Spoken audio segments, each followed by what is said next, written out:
Good afternoon and welcome. Thank you so much for joining us today as we're working hard to bring you excellence in local broadcasting, community-based broadcasting. Chastity, where else can you tune in and hear your sheriff like we had yesterday, Sheriff Keith That's Brooks, right. Walton County? It's wonderful. Yep. You hear from our leaders. And today's show's no different. We got an excellent lineup. Mr. John Elliott, he is a businessman, veteran, friend of mine from Clark County. Will be joining us shortly. Jeff Hood from Oconee County. He's our very own Jeff Hood. You've probably heard him on the high school football play-by-play Friday nights. Jeff Hood's going to be calling in with a state political update. He's got a lot of content for us there. And then in the second hour, as I promised yesterday, Mitch Swan, retired Colonel, Marine Corps Colonel Mitch Swan from Good Hope, is going to be on, and we're going to be talking about Venezuela. We're going to do a deep dig on what took place from the moment of when Venezuela started to turn to what just took place the other night. And what I'm excited about, so that's kind of part one, Chastity, our conversation with Mitch. Then tomorrow, retired Colonel from the Air Force, my friend Alan Sims, will be calling in and discussing what takes place after, right? Wow. You know, what's the next step for Venezuela? I love that. Very informative. Like Well, you and said, only place we can get it is here. That's on the right. Marc McMain Show. And these guys know way more than I do on this. You know, I know enough to make myself dangerous sometimes in international topics, so I've got a lot of opinions. So I bring these guys in so I can get the facts, That's right? great. So I can they boil it down really good, That's great. and they're both high level thinkers. So we're excited about that. A couple little. You know, I like to start off the show with some little tidbits, little news pieces I found, and boy, did I find a couple gems for us to discuss today.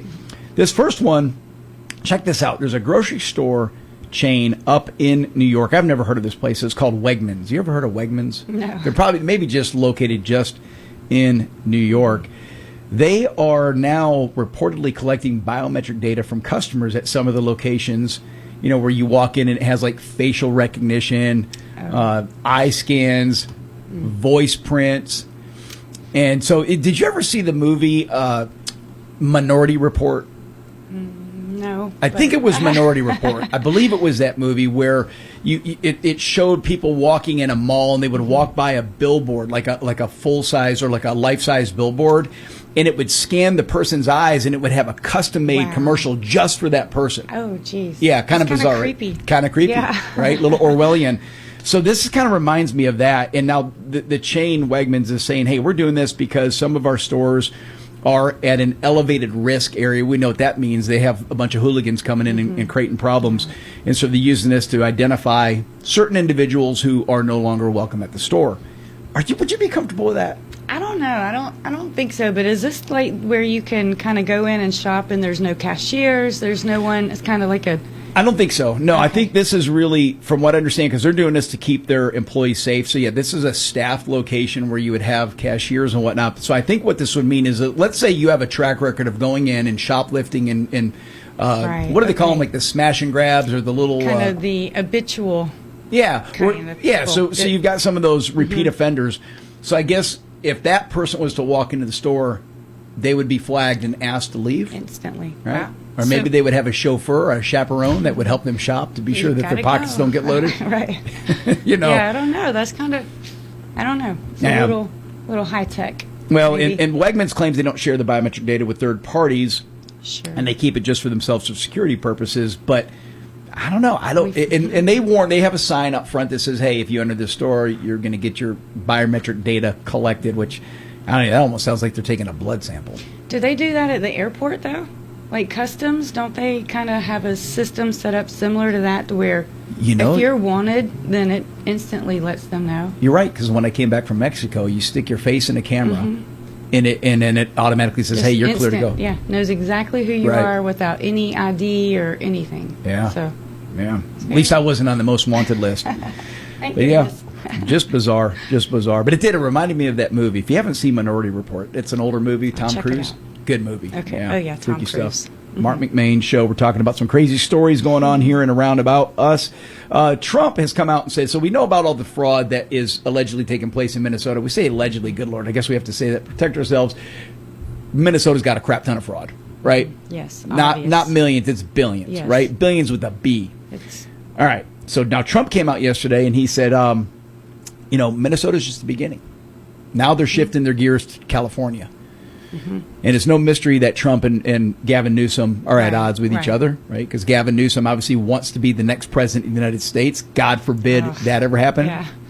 Sorry. Can you imagine that dude being at the helm? No, too extreme. Well, and a chameleon, you know. So the problem I have with Gavin Newsom is not just the fact that he is truly a radical leftist to the core. If you look at the history of his legislation and the history of his behavior, but now he wants to show up on some shows that are mainstream or even right-wing shows and act like he is a moderate, which is just the farthest thing in the world. And the truth, he is a chameleon, right? He's going to do what he has to do, as so many politicians have done in the past, to appeal to the masses. But what's going to be interesting is Trump is saying that, hey, Minnesota was that was a molehill compared to the mountain of corruption in California. Jeez. I'm scared to even want to know, really. Can you imagine? I mean, where's all that money going? I mean, it's a lot of money.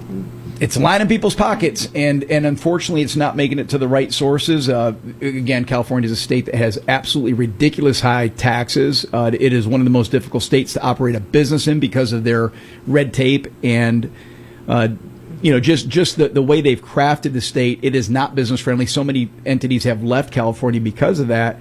But if this does have legs, and there is the level of fraud and mismanagement and waste and favoritism, that's the other thing that everyone's sick of that part, right? You got a buddy in the government that can help you out. Everyone is sick and tired of that crap. If this has taken place, which I do not doubt that it is, then I think if his political career is not already over because of some of the baffling things that he said or done, and especially how he mismanaged the terrible fires out in California, then I think this is the nail in the coffin for Gavin Newsom. You know what they say, if it looks like a duck, talks like a duck, then must be a duck. I think Gavin Newsom is quacking. There's no doubt. He is quacking like a duck. Yes. Some good news. So Stephen Moran, who's on the Federal Reserve Board, I think he's, maybe his title is he's on the Governor's Board or the Board of Governors or some unique title. He's not the chairman, but he is on the board, and he's been advocating for rate cuts. And folks, let me tell you why this is important to you as a listener. And I don't care if you are at the lower end of the income range or at the higher end of the income range, this will affect everybody. He is saying that, hey, 2026 should be well over a 1-point drop in a rate reduction drop. And if that does truly translate to mortgage rates, which it's not always the case, right? It's not always point for point that it drops the mortgage rate or the interest rate. But if it does, if this drops, let's say we get the 30-year mortgage rate down into the fives, let's say 5.2, 5.4, somewhere in that ballpark, I think that is a sweet spot to where it is, people can make money. It's going to be very favorable for those who want to purchase a new home or a first-time home buyers. But let me tell you where it's really going to come into play as well. For those of you who are locked into a mortgage that's at, say, 7.5, and some people even are north of that. We have people that are locked into mortgages that are 8.5 percentage points. If this was to get back down to 5.5, and you can refinance your home on a $400,000 home, which sadly now, Charlie or Chastity, that is that's like the average, right? 400 grand in this area. Yep. Starter homes are maybe low threes if it's sure. If you're lucky. Yeah. Might even be a fix-up starter home in the threes. So if they are truly able to refinance your house, and it's a $300,000 or $400,000 home, that will put hundreds of dollars back in your pocket every single month. That'd be amazing. That'd be amazing. You combine that with the gas, the price of gas that is plummeting before our very eyes. I mean, I think gas has a chance to get back down to where it's $1.90. Oh, I think so too. Can you imagine what that sign's going to look like if gas prices, the first number's a 1? People are just going to be relieved. No doubt. And you combine that with the interest rates, this puts money back in people's pockets, and I think 2026 is going to be a great year. No doubt about it. You're listening to the Marc McMain Show. One other little topic we'll talk about before we take our first break. This one is just devastating.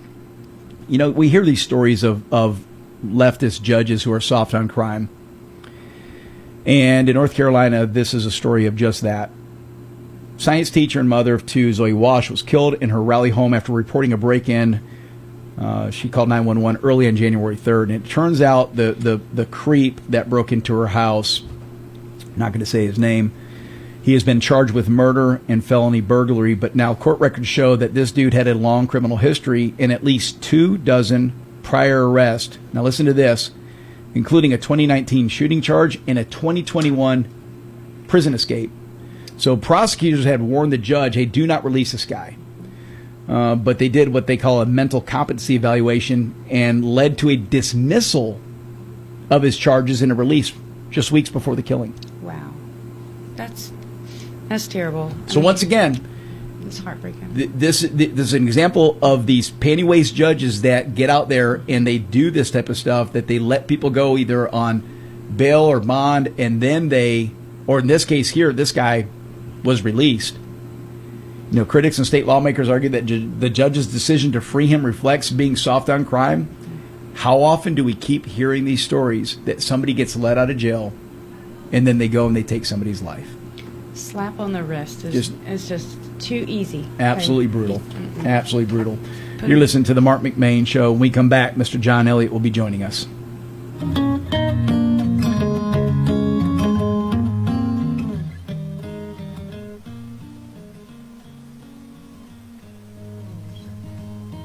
Are you considering selling your house or land, or perhaps finding your dream home? Call Stacy McCullers, your trusted real estate expert with 12 years of experience and a lifelong connection to Walton County. Stacy is here to help you every step of the way. Whether you're buying or selling, she's available anytime to make your real estate journey smooth and successful. Don't wait. Call today, 678-859-6336. A member of Malcolm & Malcolm Realty Professionals, Stacy McCullers, your realtor for life. When it comes to tasty treats, the only place you need to be is Stone Mountain Pecan Company. Offering high-quality Georgia pecans, other nuts, dried fruits, coffees, and candies, Stone Mountain Pecan has it all. And the best part, it's all online at stonemountainpecan.com. Or take it all in person and visit their country store on Highway 78 in Monroe. Stone Mountain Pecan Company. Something for everyone. Eat well, be happy.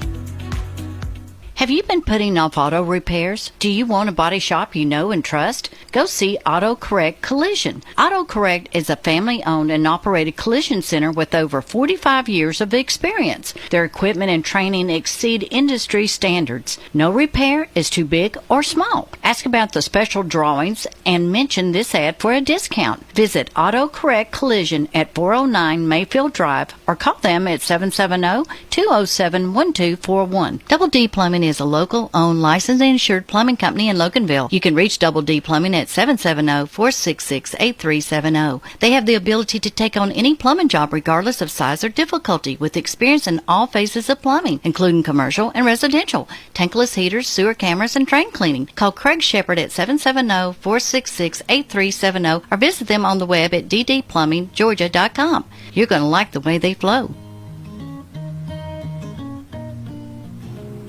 And welcome back to the Marc McMain Show. Our first guest today is my friend John Elliott. He is a businessman, a veteran, and a resident of Clark County. Mr. Elliott, thank you for joining us today, sir.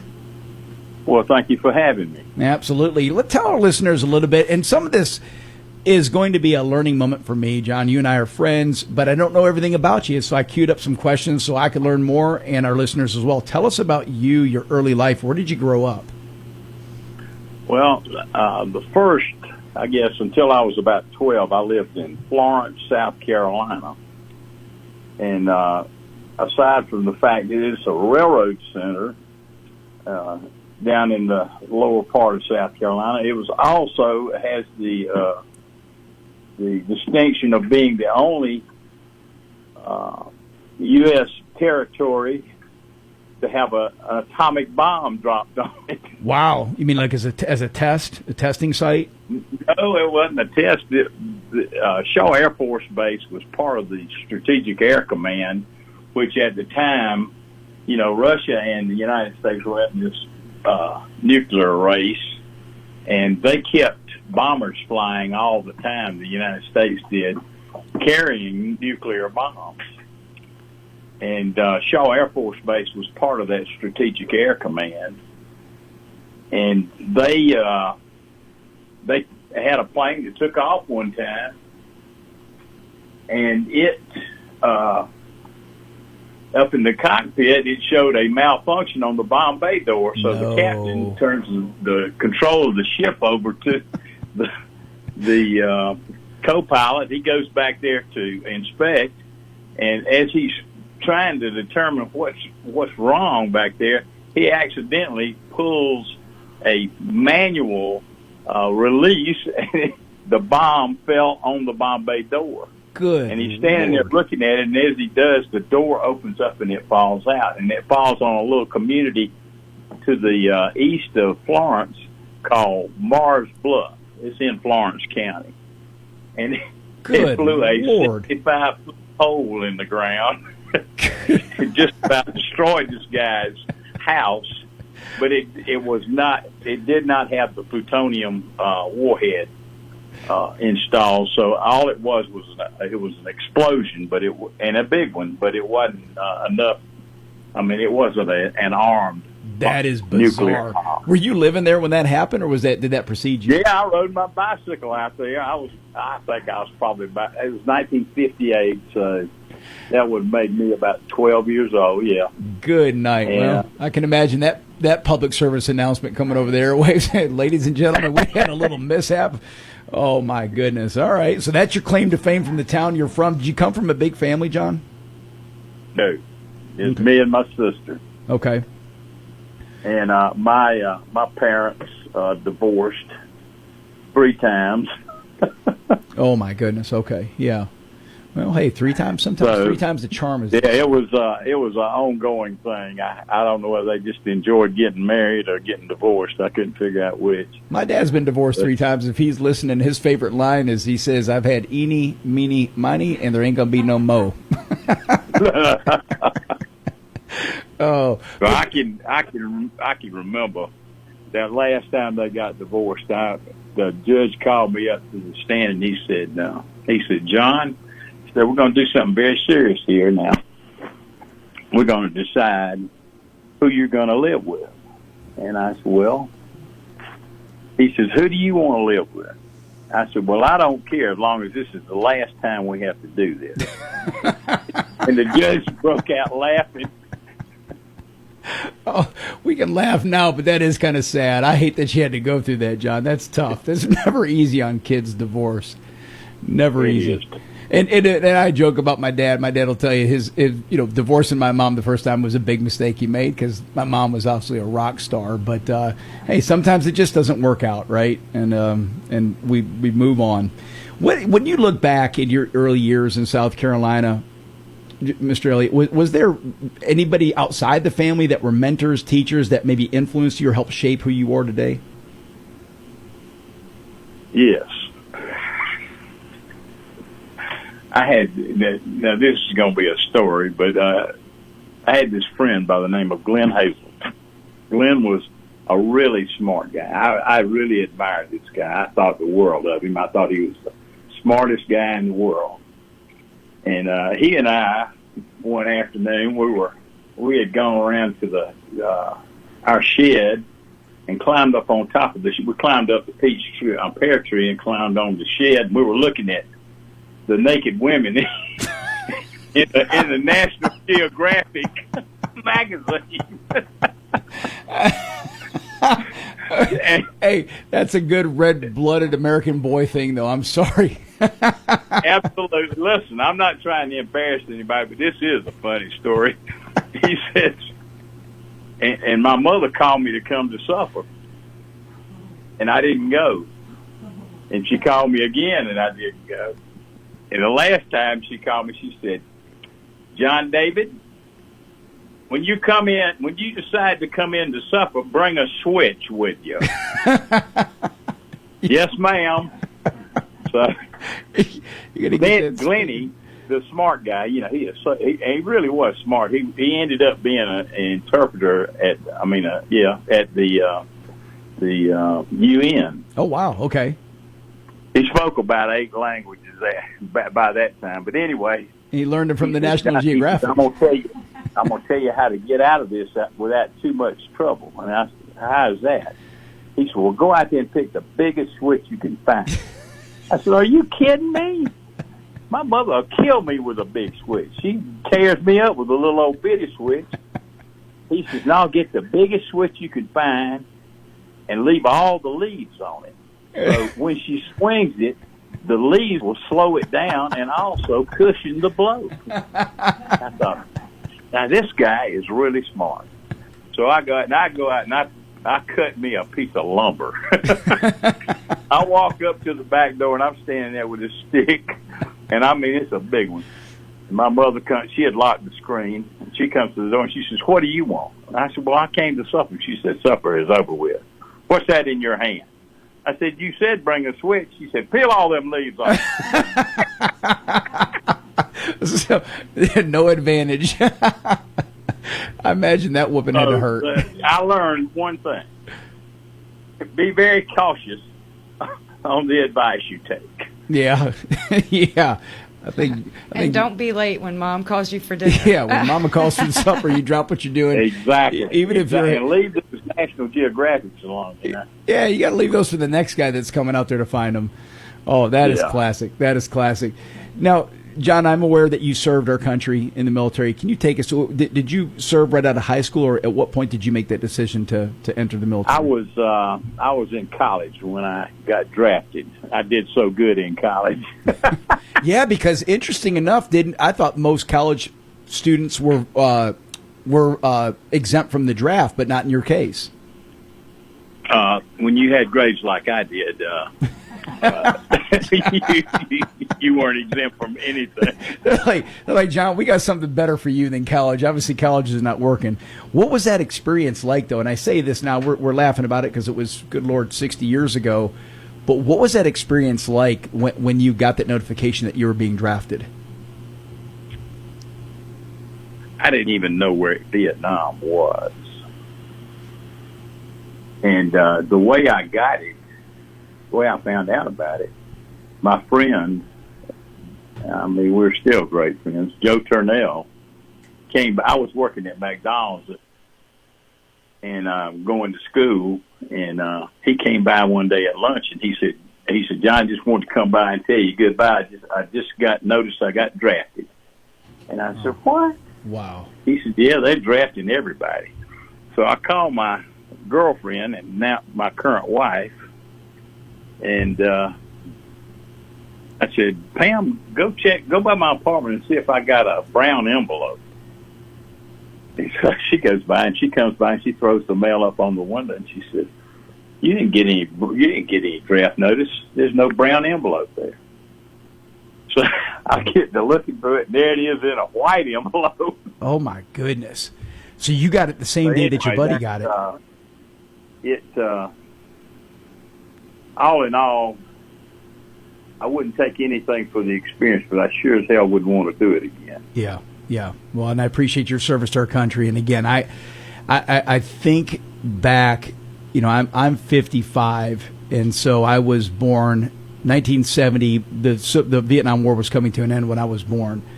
And to think of those letters that young men like yourself received, informing you that you're dropping what you're doing, you're putting life on hold, and like you said, you're going to a country that you don't even know where it is, and you're going to go fight in a war. I can't imagine what that put you and what it put your family through. Just had to be a stunner. I can't imagine what that was like. How long were you in the service for, and what branch did you serve in? 2 years I was in the Army. But let me tell you something.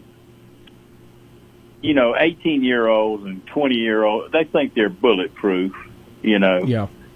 And they're going to live forever. So I can't say that it was it didn't, I really didn't think about it too much. There's something else to do in life. Yeah, I got you. I got my attitude adjusted after that. But anyway, I think some form of draft or some sort of service to your country, voluntary service, mandatory, not voluntary, mandatory, say a 2-year stint, I think it would be great for the young people of this country. I agree. It gets you in touch with some discipline. It gives you a sense of what this country is all about. what what sacrifices have been made so that you can have a country. I mean, I agree with you. Yeah, you're right. I think there's a lot of young people that are completely out of touch as to what patriotism is. It's there's and I think the left has eroded that. They've been very successful in eroding that patriotism, especially when kids get into college, John. That's probably where you see the biggest erosion of patriotism, if it's going to take place. And I'm not saying, look, there's a lot of wonderful young men and women who, even if they're not serving our country, are just rock solid individuals. And so I'm not one of these people that say it's doom and gloom when you look at the future of our youth. I think the future of our youth is bright, and there's tons that we can wait for and we can expect from them. But, boy, there's a faction that have just been indoctrinated, and it is frightening. And again, I insist that most of that indoctrination has taken place in the public university system, and it's just a disappointment. You're listening to the Marc McMain Show. Our guest is John Elliott. He's a friend of mine, businessman, veteran, resident of Clark County. John, after your time in the service and after Vietnam, so you come back home. What was your experience like then? What happened for you next in life? Well, you remember I said my grades weren't that great. Well, let me tell you about a hill I had to climb when I got back. I quickly understood that I needed to get an education. Okay, yeah. After my experience in the Army, I understood that education was very important in my life. So I went back to school with a vengeance. But the problem was, when I came back, they have to let you go back. They have to let you back in school.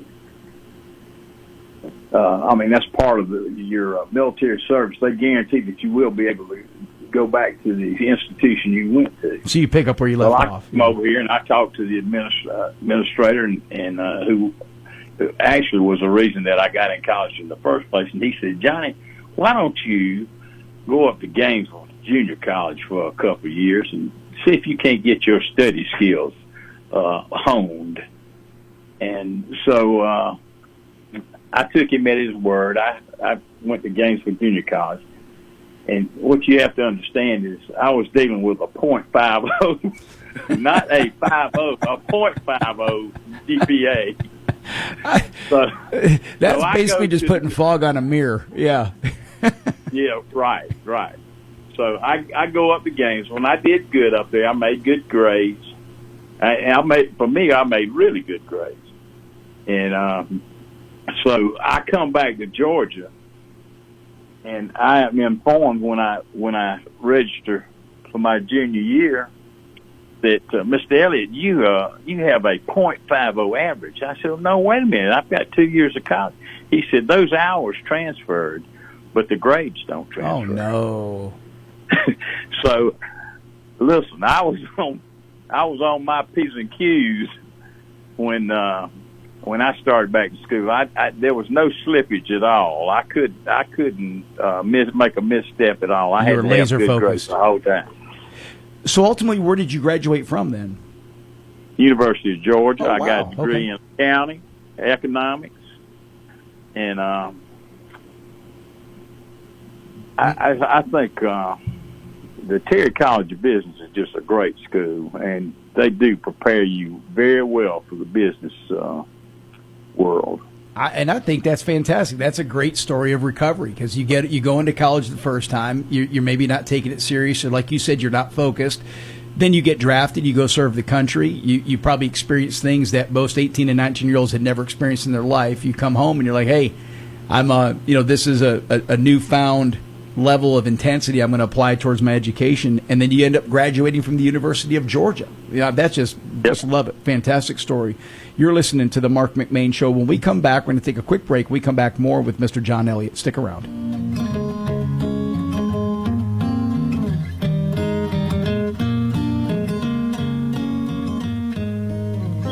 Since 1979, the Tim Stewart Funeral Home family has been caring for families in their time of need. The Tim Stewart family pledges to honor your loved one with excellence in service, compassion, and will guide you in making the right decisions. To learn more about the Tim Stewart Funeral Home family, stop in at one of their 3 locations in Monroe, Loganville, and Lawrenceville. Call 770-267-2594 or go to stewardfh.com.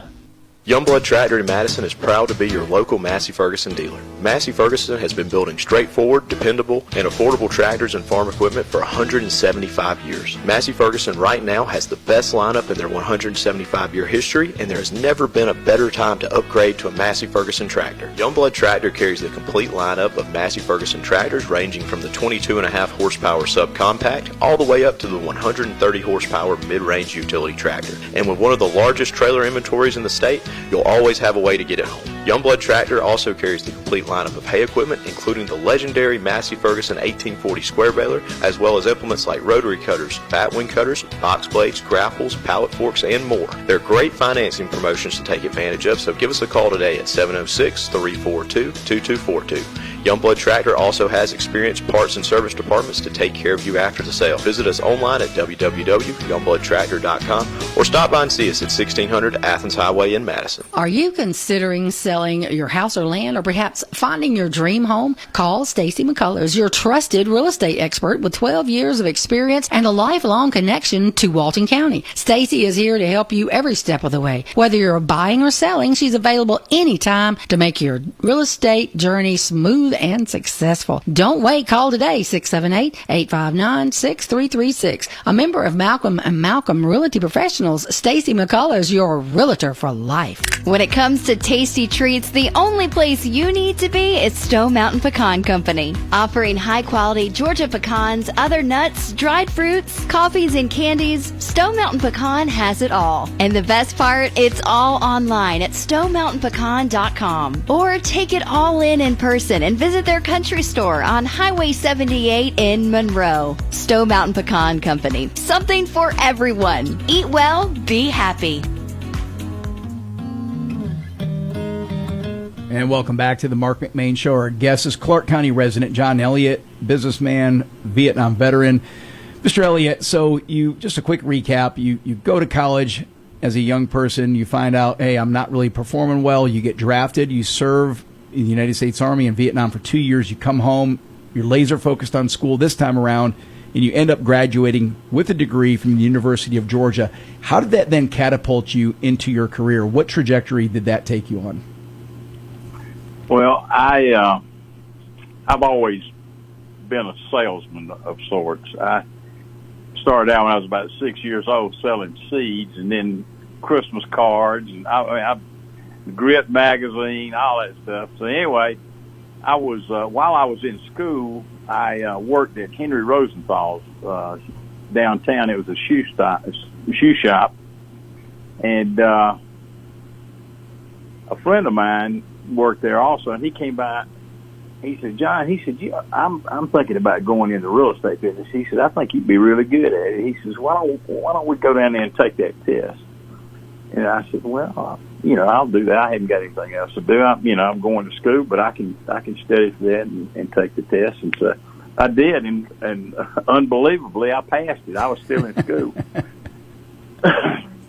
and so I started selling houses on the side while I was still in school, and actually that sort of shaped the way my career went, because when I graduated, I was going through all the interviews and all that type of thing that last quarter of school, and I got several offers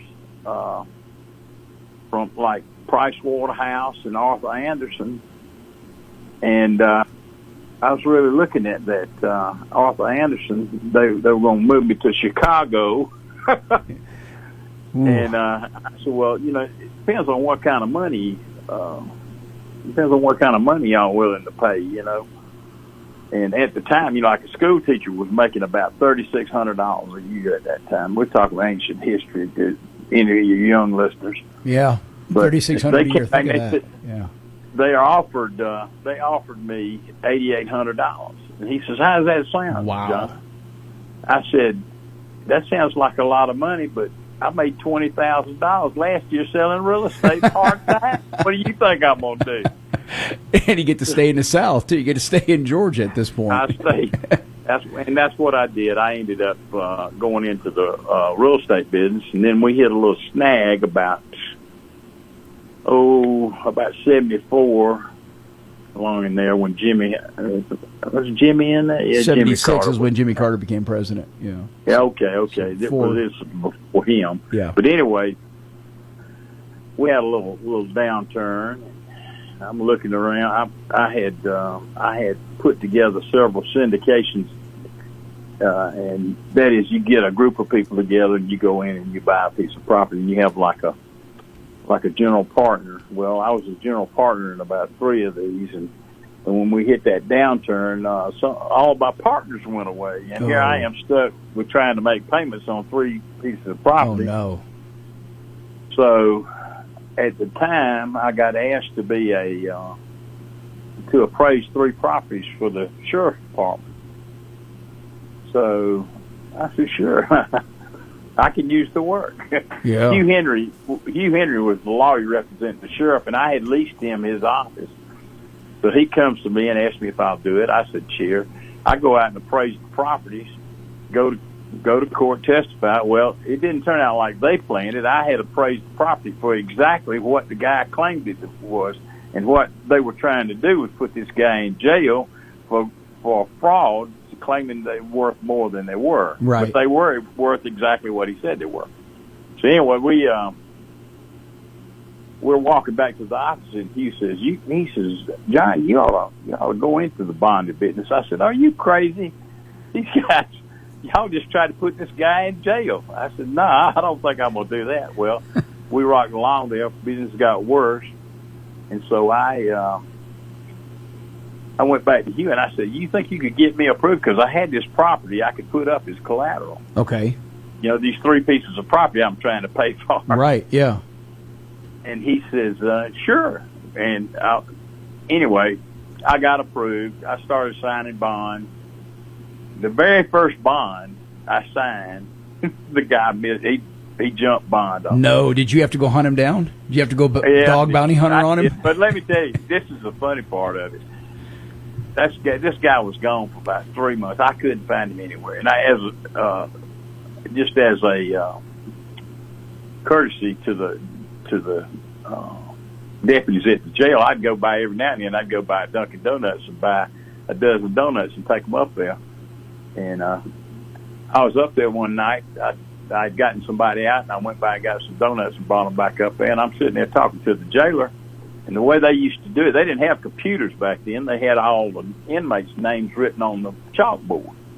So I'm sitting there talking to him, and I look up on the chalkboard, and there is my guy that I'm looking for. And he's sitting in their jail. He's sitting in the jail. I said, how long has this guy been here? He said, about 3 months. So, I learned real quick, the first place you look for somebody, if they didn't go to court, is in jail. Check the jail. Oh, mercy. So anyway, I got it. I started my bonding company, and I've had it for 50 years. Wow. And then our great leaders of this community thought it would be a great idea to start letting people out with 10-cent bonds, $1 bonds, that kind of thing. That didn't work out very well for them. No. But anyway, we were just talking about that at the beginning of the show. I think there's too many judges now giving bail and bond to people that don't need it. I mean, and you hate these stories when somebody commits a crime and then they're released on bond, and the next thing they do is they go and they end up killing somebody or raping somebody or doing something horrific. So that's a very delicate subject, especially in states where they have a lot of liberal judges that grant it when it shouldn't be granted. That's here in Clark County.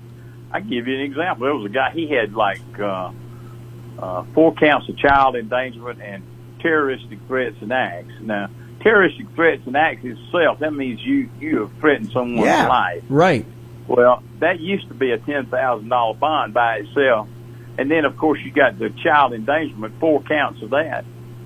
That would be anywhere from $1,500 to $2,500 bonds. Guess what this guy's bond was? How much? $20. Good Lord, what year was that? That was about 2 months ago. Holy crud! And that's what it's that's just what nauseating. That is what this no cash bail has done. Yeah. Yeah, I mean and I get it. If the guy has to stay in jail until his hearing, then the taxpayers are on the hook for his well-being and room and board until that time. But that is a far smaller cost to pay than that guy going back out and committing a violent crime. It's just mind-blowing when you hear these stories. Well, the other part of this is, what are you doing? All right, they're saying that a rich man can get out of jail and a poor man can't. Well, when they passed this no cash bail deal, a guy hardly ever stayed in jail past about 2 days. They would release him on his own recognizance anyway. Right. But when you put a guy on bond, you've got somebody watching this guy, making sure he goes to court. You're keeping up with him, Do you put him on an ankle monitor? Does everybody that's on bond go on an ankle monitor, depending upon the severity of what they're doing? A lot of that now. Yeah. They're doing a lot of that now. Yeah, that helps. That definitely helps. You're listening to the Marc McMain Show. Our guest is Clark County resident John Elliott. We're talking about his profession as a bondsman and the happenings in his life up to that point. John, I want to shift back just a second. Something I had queue up, and I wanted to get your perspective on this. And we're shifting gears just a bit. When you see the protests that take place specifically on these college campuses, where you have these protests that are organized by radical groups, whether they're protesting Israel or they're protesting moves by the Trump administration or just protesting Charlie Kirk or whatever it may be. Anytime somebody does something good or good for our nation, it seems like there's a radical group that's out protesting. For me, and I did not experience these protests post-Vietnam. We heard about them where there would be people waiting in airports to greet our veterans returning of Vietnam in the most unsavory of ways, right? Calling them names and spitting on them. And we've heard those stories time and time again. Is there a parallel? I know it's not the same people, right? The age differences. These are 20 and 30-year-olds that are doing this now. But is there not a parallel between the groups of people who protest now? They were the same group of people that spit on our veterans coming back from Vietnam. No, there's not a parallel. Think about it, Mark.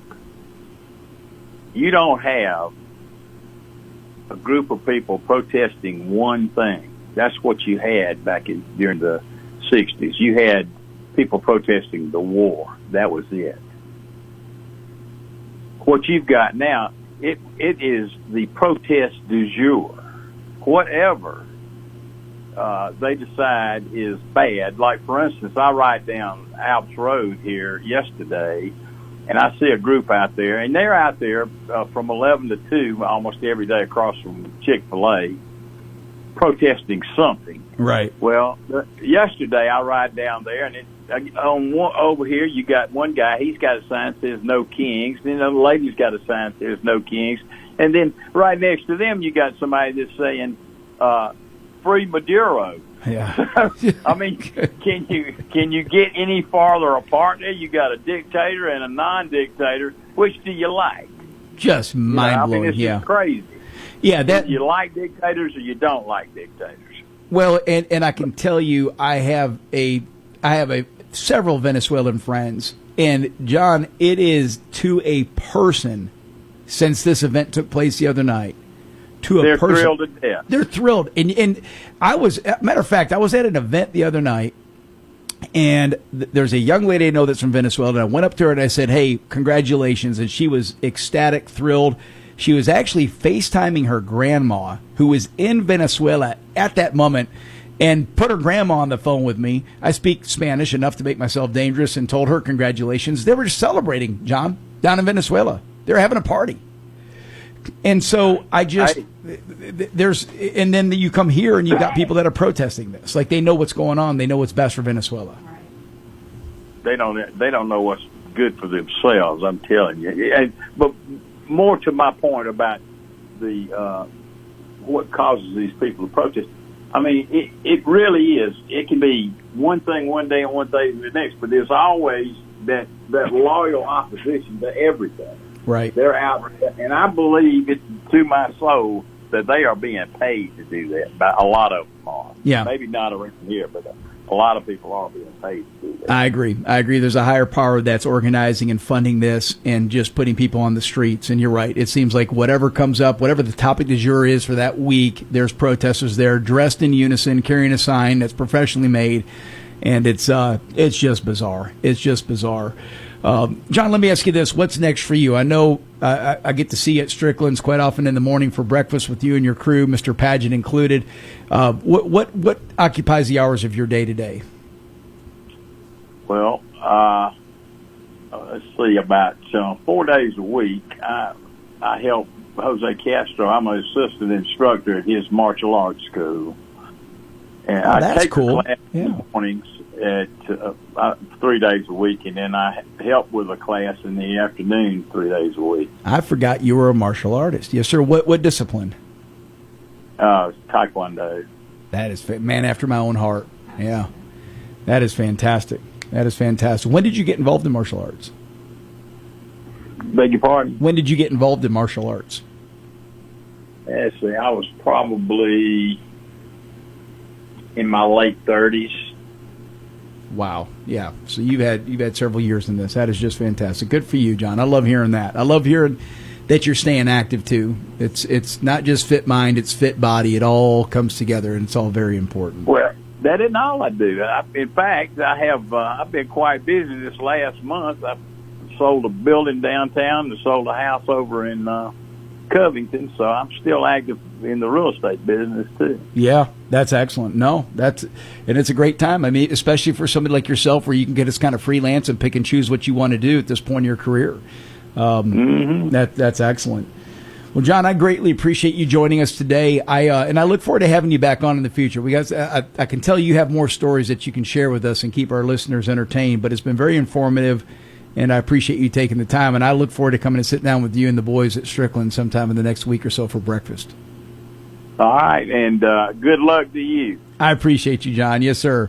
Well, enjoy the rest of your afternoon. It's John Elliott, Clark County resident, businessman, Vietnam veteran, and fantastic storyteller. And Chastity, like I said, I learned something new, martial artist. I think he told me that before, and I forgot. I loved having him on. Yeah. He was just, had so much information, and he just made it so fun. So yeah. I couldn't wait for the next story. You know what we need to do? We need to get John Paget and John Elliott in the studio at the same time. Oh, let's do it. They'll take over the show, though. Let's do it. The wheels will come off.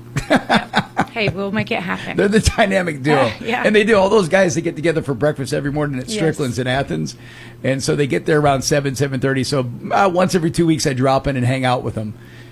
And it's fun. It's a great business. That's a fun table talk conversation. It's a tough table. Hey, if you're going to sit down at that table with that crew of guys at Strickland's, you better come armed with the facts and prepared to defend yourself. No nonsense. No, those guys have seen it all. They've done it all, and they can sniff out BS in 2 seconds. You're listening to the Marc McMain Show. We come back. Oconee County resident Jeff Hood's going to be filling us in on some updates in the state capitol.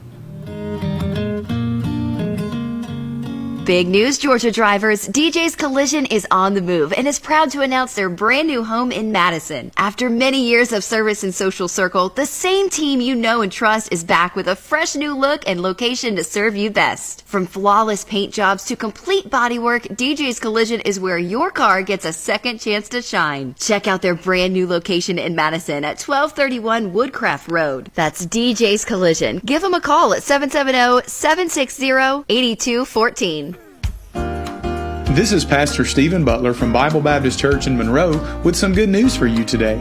In Matthew 11:28, Jesus said, "Come unto me, all you who labor and are heavy laden, and I will give you rest." If you're tired of running and trying to do things on your own, then be encouraged. Jesus said we can find rest in Him. And we would certainly like to introduce you to Him at Bible Baptist Church of Monroe. Regular services are held Sundays at 11 a.m. and 6 p.m. On Wednesdays at 7 p.m., we have children's and youth activities for all middle and high school students, along with adult Bible study. There's also an adult Bible study time at 11 a.m. on Wednesday mornings as well that's open to anyone. So there's something for everyone here. Visit us in person at 1180 Old Monroe Madison Highway in Monroe or online at BibleBapt.org. And please be our guest at Bible Baptist Church of Monroe, Georgia. Ready to grow your small business and reach thousands of new customers? Say hello to Town Values Magazine, formerly MTM Shopper, proudly serving the community for 22 years. Every month, thousands of magazines are mailed directly to homes in Walton, Oconee, Barrow, Rockdale, Newton, Gwinnett, and beyond to further expand your reach. Our magazine is packed with valuable coupons and services offered, helping families save money while supporting the community they love. We specialize in local direct marketing that works, building your brand, driving sales, and connecting you with the customers who matter most. Plus, we're online at townvalues.com and on Facebook and Instagram, giving your business even more exposure in print and digital. Ready to reserve your space in the next edition? Call Liliana at 770-267-6650. Town Values Magazine. Local, trusted, powerful. Helping businesses grow and families save. And welcome back to the Marc McMain Show. That was a fun interview with Mr. Elliott. You know what I like, Chastity, is people have a story to tell. Yes. And it just isn't elected officials. As much as we love having our sheriffs and our mayors on, which is a vital part of our show, having our community leaders, our elected officials, just yes. Regular business people of the community, just hearing their stories, right?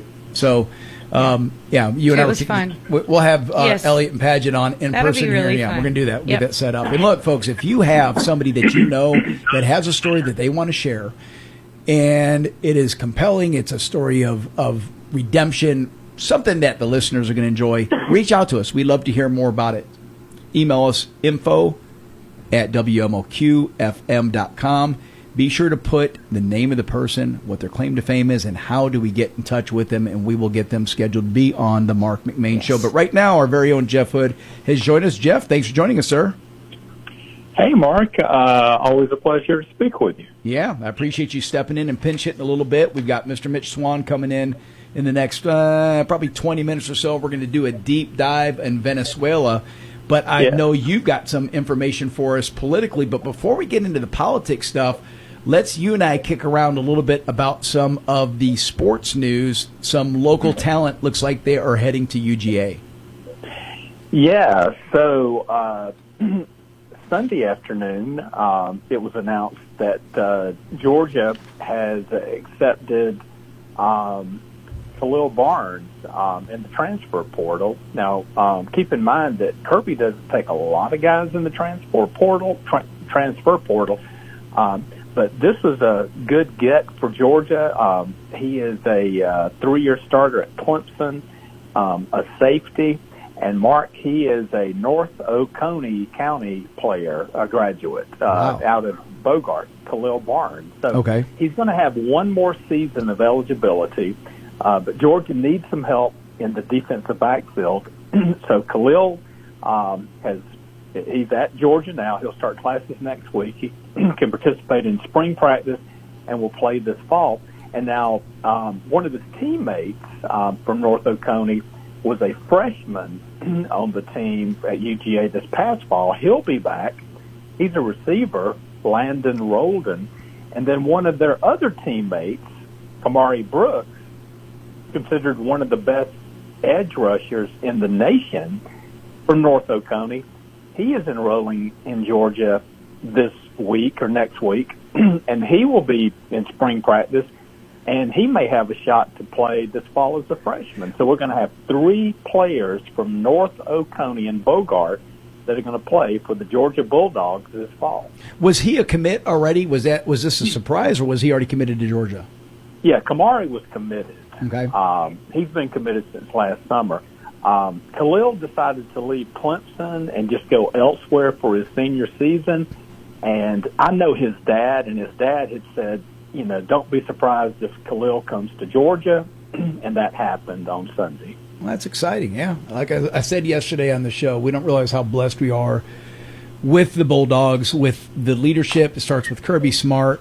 This program is the envy of the college football world. And as frustrated as everyone gets when we lose, which nobody likes to lose, the bar has been set high, Jeff, and we're spoiled. We expect this team every year to win the national championship, and that's just not the case. It's not always going to be that way. But what I can tell you, it's almost a lock that this team is going to be a perennial playoff team year after year after year. Yeah, I echo what you said. I think we are blessed to have Kirby and that staff, and it is so incredibly difficult to win a national championship these days. And but Georgia's in the mix, and now they did lose some guys yesterday that not that they are transferring, but they decided they're going to go pro. Oscar Delp, CJ Allen, the linebacker, Oscar Delp, the tight end, and then Zachariah Branch, the outstanding receiver. So those guys, were eligible to go pro and probably made the right decision. But there's some great players coming in, such as Kamari Brooks and Khalil Barnes that played at North Oconee, and I think the future still looks bright over in Athens. Oh, yeah, no doubt about that. And, Jeff, you are a regular on our Friday Night Football Game of the Week. You and John, oh, my goodness, John Elliott, Wilson. right? John Elliott, the guy we just interviewed. See where my brain is. So you and John Wilson do the Friday High School Football Game of the Week. You completed last season when Morgan County lost in the playoffs. Any updates as to who won those various regions that would be important to our area here? Well, the Double A that Morgan County lost, the eventual champion was Carver out of Columbus, and then ironically, since you bring it up, Gainesville, just to our north, they made it to the state championship game, but they lost to a very talented Thomas County Central school. And that is Class 5A. And the reason I bring up Gainesville, Mark, is because their head coach, Josh Niblett, there was a rumor last night that he was going to step down, and he did this morning. And so here's the high school coach from Gainesville that has taken a job on the other side of the country to go to work for Deion Sanders, and he will be an assistant coach for the University of Colorado, working for Deion. That's interesting, too, because I figured at this point Deion would have moved on. I don't know if the trajectory of the school and how they performed this past year has affected his his future and the interest, because there is a lot of drama that seems to come out of that organization. But with his sons no longer playing for him, I figured by now that maybe he was looking for greener pastures or maybe a little bit bigger school. I wonder if that's going to happen in the next year or two for Deion. Well, I agree with you. I'm kind of surprised he's hung around this long, but longevity is important because we see so much back and forth, people moving around, kind of just short tenure, but. We'll see. I mean, a lot of it is just the glitz and glamour, and they really haven't done that well when you look at the one-loss record. But, Josh Niblett's a great high school coach. We'll see if he can, take what he does on the high school level and help kind of improve that program out there in Boulder, Colorado. Yeah, well, good for him. Good for him. You're listening to the Marc McMain Show. When we come back, more with Jeff Hood. We're going to get into state politics. Stick around.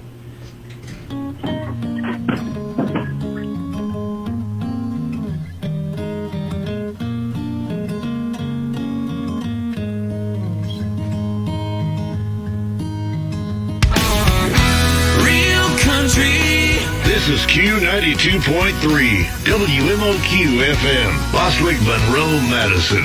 Your home for real country. Anytime is a great time to make memories of the Yellow River Wildlife Sanctuary in Lilburn. Close to home and fun for the entire family. Not only will you see wildlife up close, like bears, otters, bison, and more, you can enjoy a picnic lunch. There's gem mining and so much more. The Yellow River Wildlife Sanctuary, 4525 Highway 78 in Lilburn. Make plans to visit soon. To learn more, go to YellowRiverWildlifeSanctuary.com. Serving Loganville and the surrounding area for over 25 years, it's the Main Street Barbershop, 305 Main Street next to Braxton's Auction in downtown Loganville, offering old-fashioned service and modern-day styles. Appointments available and walk-ins welcome. Open Tuesday through Saturday with a friendly staff and atmosphere. That's Main Street Barbershop in downtown Loganville. Call 770-554-3300 or go to mainstreetbarberloganville.com to learn more. Roll-Off Systems of Statham, they're on a roll. They offer dumpsters in all sizes, trash compactors, porta potties, and new combo cans. Existing sites are new building sites. Trash and waste disposal, it's their business. Locally owned and operated. Call Roll-Off Systems today. 770-725-ROLL. That's 770-725-ROLL. Or go to rolloffsystems.com.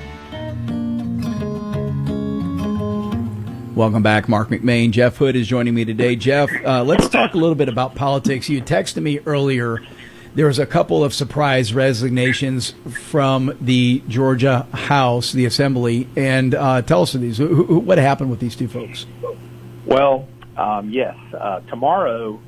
Yesterday, we learned that Karen Bennett, who is a member of the Georgia House out of Stone Mountain, and Sharon Henderson, a representative, not Sharon Henderson, Lynn Hefner, a representative from Augusta, has stepped down, which is kind of odd, Mark, because the General Assembly starts on Monday. Yeah, the timing of this, right. Yeah, it's like, that's weird that they wait until the last minute to step down, and yet two more special elections that will have to be called by Governor Kemp. But anyway, so Lynn Hefner from down in Augusta, she cited the reason that she's stepping down is because of the damage to her home in Augusta from Hurricane Helene. And when I saw that, I thought, wait a minute, Hurricane Helene was in October of 2024, not 2025. But apparently that hurricane did a lot of damage in Augusta. Sure did. Apparently it did some structural damage to her house. And from what I understand, she was trying to live there, but it was difficult during the session last year. And they were unable to repair it, I think. And so she's had to move out of the district. And so she notified the governor that, therefore, she is having to step down. Now, I don't know the entire story, but I think it was kind of odd she waited a week before the session started. Yeah. And the loser in that, Mark, is the people in the Augusta area. They won't be represented maybe for the entire session. Because, you have to go through the process, early voting, and all that. So, but let's talk about the other member of the House that stepped down that we were made aware of yesterday, and that is Karen Bennett from Stone Mountain, as I mentioned. And so, hey, Jeff, we just had an emergency broadcast, so I'm going to back you up 60 seconds. Because I know you can't hear it, we can hear it, and so we lost you for the past 60 seconds. So you were talking about the representative out of Augusta, that district won't get represented in this session because by the time that they announce a special election and that is executed, it's very likely that this session will be over. Probably so. Because I think this year's session, they haven't released the official calendar. I think it's going to end toward the end of March. Last year, it went to April 4th. So, that's unfortunate. If you're not going to fulfill your obligation, I think you need to at least announce a lot earlier. But let's talk about the other one, Miss Bennett from over in Stone Mountain. So she just announced, she wrote a letter to the governor saying that she is retiring. And that was a head scratcher. Why are you waiting a week before the session to retire? Yep. Well, we know now why, because it was announced later yesterday that she has been charged with pandemic relief fund fraud.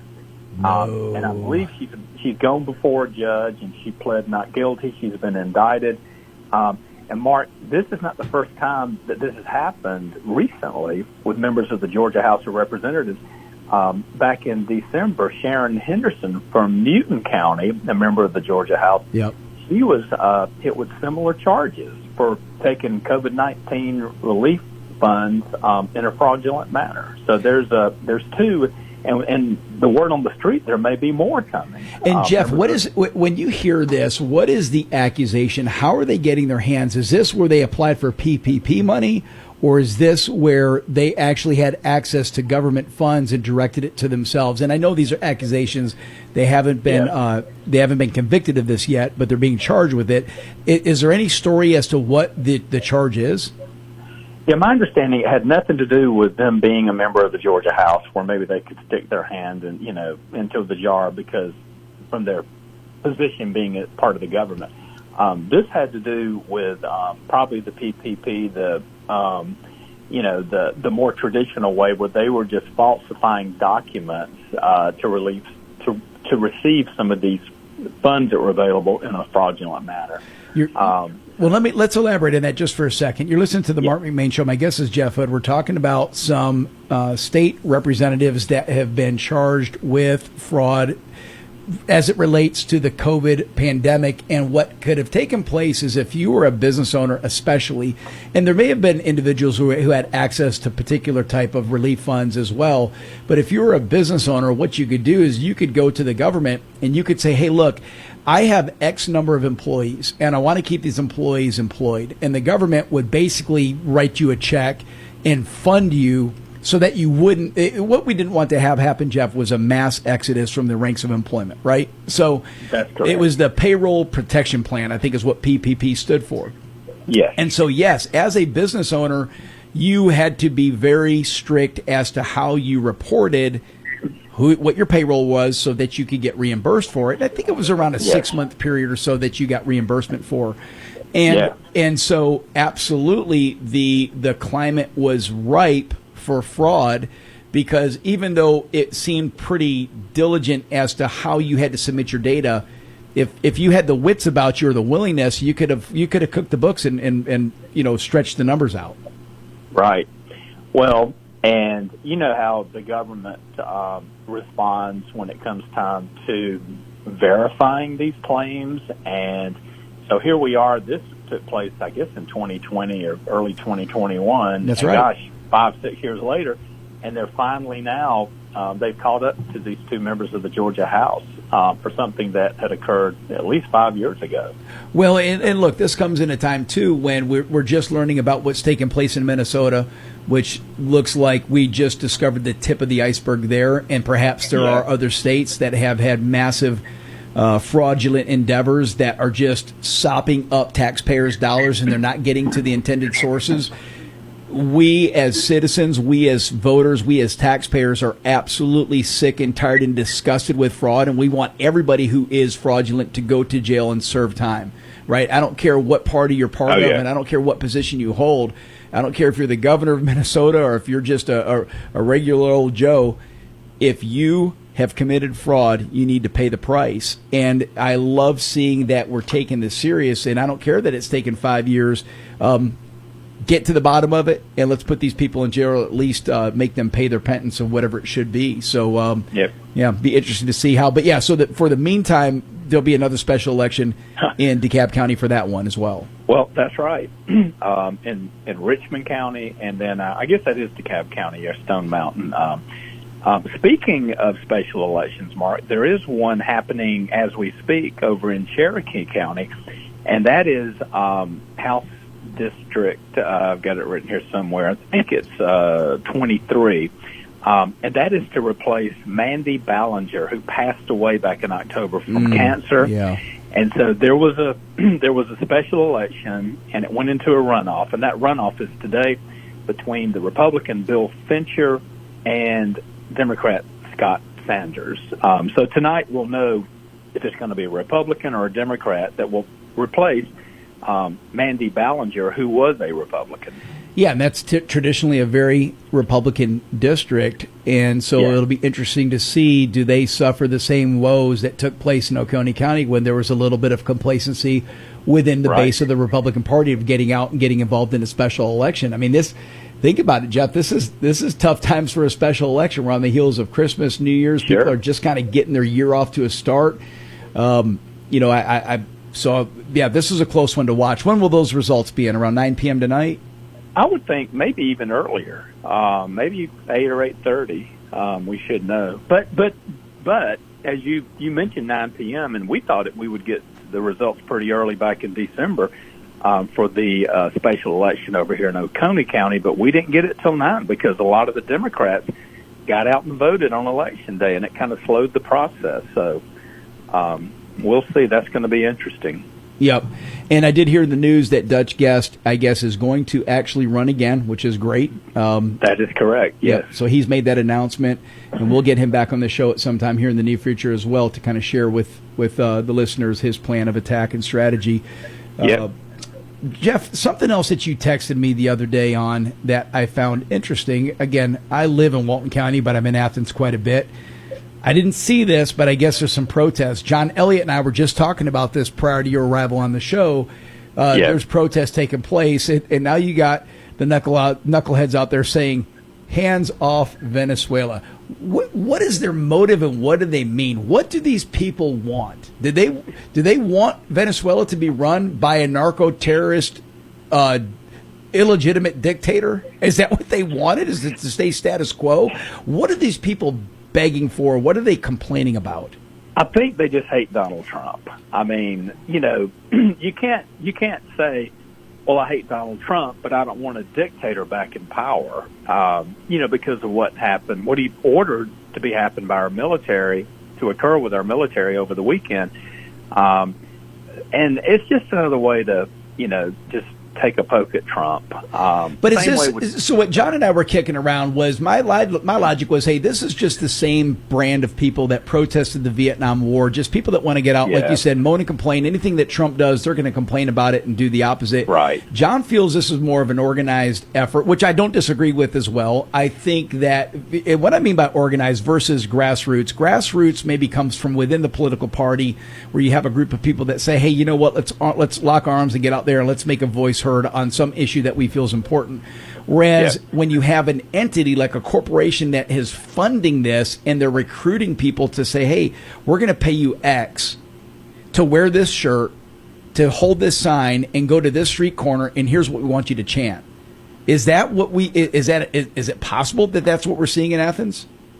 Well, it is possible. I can't verify that. I did have someone else point that out to me yesterday, that these were paid protesters, but I don't know if that's true. But, the same signs they were holding up yesterday, no kings, and were same signs they were holding up. They were at a Georgia football game on the bridge, or, as far as you can get on the bridge nowadays, before kickoff at a game last fall. And I'm like, what in the world? I mean, people were ignoring them, but they were holding up their no kings sign. So I guess they just brought those out of the closet and, they just don't like Donald Trump. That's my opinion. Yeah.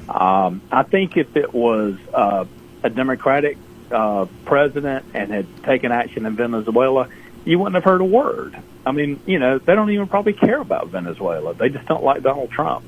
Yeah, I agree. I ask, where were those protesters when Barack Obama was using drones to kill terrorists, which I'm not going to sit here and say I was against. I wanted terrorists that are threatening American lives. I want those guys dead. And Barack Obama did that, I think, 565 times. Where were those protests then? Were these guys out marching the streets saying, hey, no unilateral decisions to assassinate the heads of terrorist organizations? Were they complaining about it then? And again, coming to the defense of somebody like Maduro, where is the angst on the left that is disgusted with the flooding of drugs into our country that's killing Americans? Yeah. Where is their angst? Well, yeah. And plus, Mark, you see the video of the people that are in Venezuela that are celebrating. Throw the drug part out, just the people that were oppressed by a dictator, and now they are, starting to live life again because they can sense the freedom around the corner. Yeah, no doubt. And I know several of them personally, and you're absolutely right. To a person, at least of the group that I know, it is a celebration. You're listening to the Marc McMain Show. We're visiting with Jeff Hood. Jeff, in the remaining couple of minutes, anything that you're looking for? I know the legislative session. When does it start? When do they go back in session in the General Assembly? Yeah, they start back Monday, January 12th. But there are two committee meetings I wanted to quickly tell you about, Mark. Yeah. This week. One's tomorrow. They're both Senate meetings, and they're open to the public. Actually, I take that back. One of them's a House meeting, but the other one's a Senate meeting. And anyway, tomorrow, 10 a.m. in the Capitol, they are the committee that is studying eliminating Georgia's state income tax. They're going to meet again and kind of reveal their findings and, looking for solutions. And that's going to be a hot topic with the elections coming up, because you've got, Burt Jones, Blake Tillery, who's running for lieutenant governor, others that are saying, let's just eliminate the state income tax. You've got some that are looking at more about property tax relief. I think there's going to have to be a balance in that. But that committee meeting will happen tomorrow. And then there's rather interesting, and I didn't know about this meeting until yesterday, but it was called for this Thursday at the Capitol. And this is to discuss the World Cup coming to Atlanta this summer, and to discuss if MARTA is ready and how to get MARTA prepared to handle the onslaught of visitors that will be pouring into our state, specifically our capital city, next summer for the World Cup.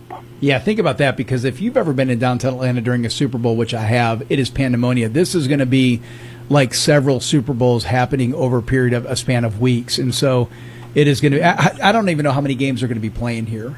I would imagine there's multiple, and they're all over the place. I don't think they're just Atlanta. Multiple games for 2 or 3 weeks. So it's going to be kind of like the Olympics, again, but maybe a little bit longer. And I tell you, these people truly come from all around the world. That's right. Huge it's fan base. It's going to be a base. boost to our economy, but there's only so many places to park. A lot of people are going to have to take MARTA, so this is an important meeting to be sure MARTA's up to snuff, and not to embarrass us when all these people are just trying to get from point A to point B. Yeah, I think, soccer is still number one worldwide as far as fan base, 4 billion people. Jeff, guess what's number 3 worldwide fan base? Just take a guess, Jeff.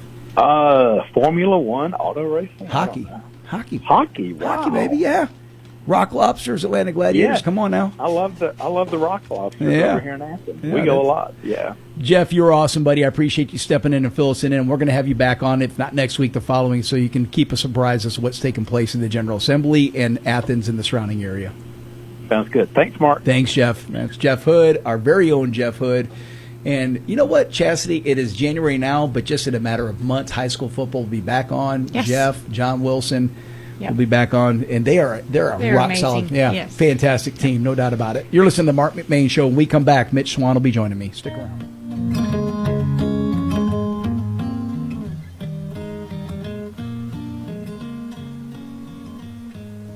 Hey, this is attorney Bart Bitton with Bitton & Bitton. I live and work right here in Monroe, Georgia, and I am proud to serve this area. If you've been hurt in a car accident, you don't need some out-of-town lawyer that treats you like a number. You deserve a local lawyer you can trust, someone who lives here, works here, and takes care of people. So remember this, if you're ever in a car accident, be smart, call Bart. Bitton & Bitton, local lawyers you can trust.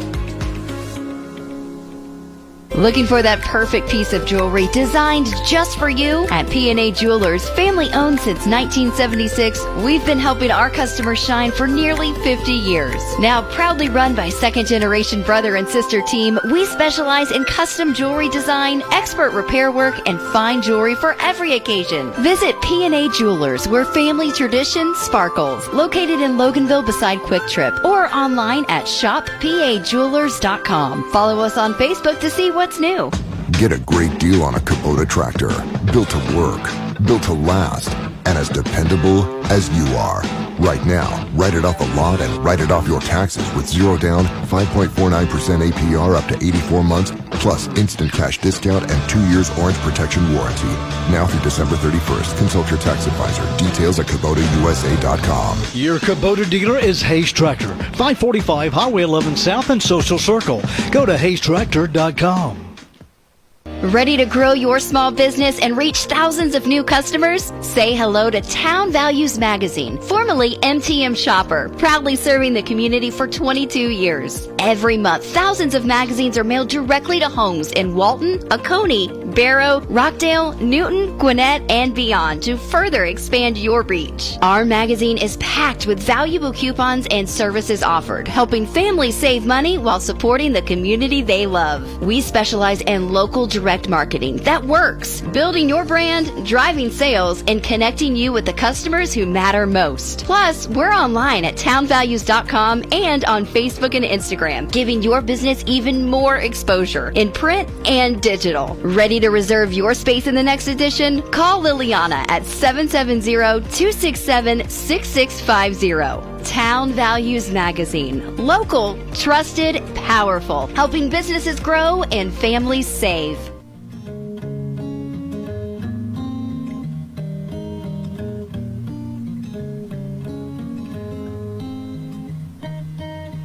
And welcome back to the Marc McMain Show. Joining me now is my friend Mitch Swan, retired Colonel, United States Marine Corps, and he helped craft policy at the highest level during the War on Terror. Mitch, thanks for joining us, sir. Thanks, Mark, for having me in again. And Mitch, you're more than just a pretty face. You also are the owner of Sapphire Wealth Management. Oh, you had me a pretty face.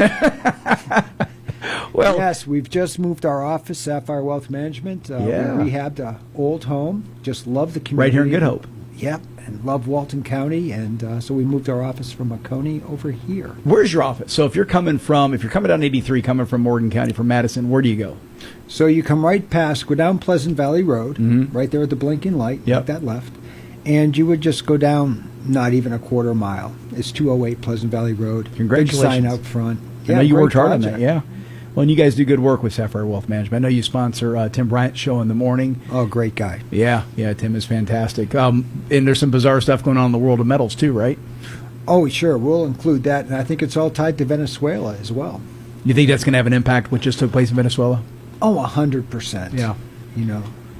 Yeah, it's funny because, and I'm glad you came in, I wanted to talk about what took place. Obviously, this was startling news when I woke up, I guess it was Saturday morning, and read the headlines of what took place overnight. And so what I asked you to do is come in and let's kind of have a conversation. So everything just kind of from the beginning, and we can talk about, let's remind the listeners, Venezuela at one point was a thriving economy. It was a successful country.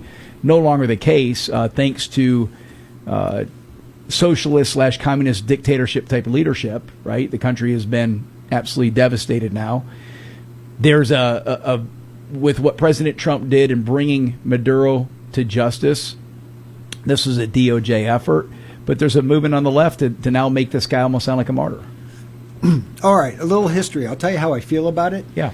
It's going to be a good thing for our country. It's going to be a good thing for Venezuela. And if those two things happen, it's going to be great overall. You know, I was a big fan of going into Afghanistan until we did that ugly retreat, right? Right. So here's kind of the background. Back in the 90s, it was the third richest country in the world, and those people were loving life. Wow. Loving life. Now, there's a couple things that happen when we become the richest nation, among the richest nations in the world, and we're a victim of this too.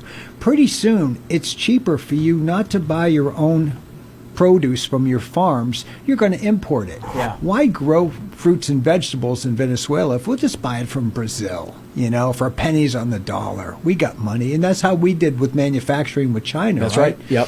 And all of a sudden, you think life's so good and you're rich and money's available for everybody. Now, 10 years ago, when Maduro came into office, they produced on average 3 million barrels of oil per day. 3 million barrels. It is the largest deposit of oil in the world, over 300 billion barrels. And this is about oil. I want to make that clear. Remind me if I forget. Sure, yeah. But as we talk about this, up until like the last month, it was producing 350,000 barrels of oil. What a drop. So 10% of what it was, yeah. 10%. Yeah. So they've had a lot of problems. During the Maduro's time there was a strike by the engineers that run the oil facilities. And he's like, kind of like air traffic controllers. I don't need you. You're out of here. Right. And he filled it with a bunch of other people, and it's just eroded. Most of that infrastructure America did build.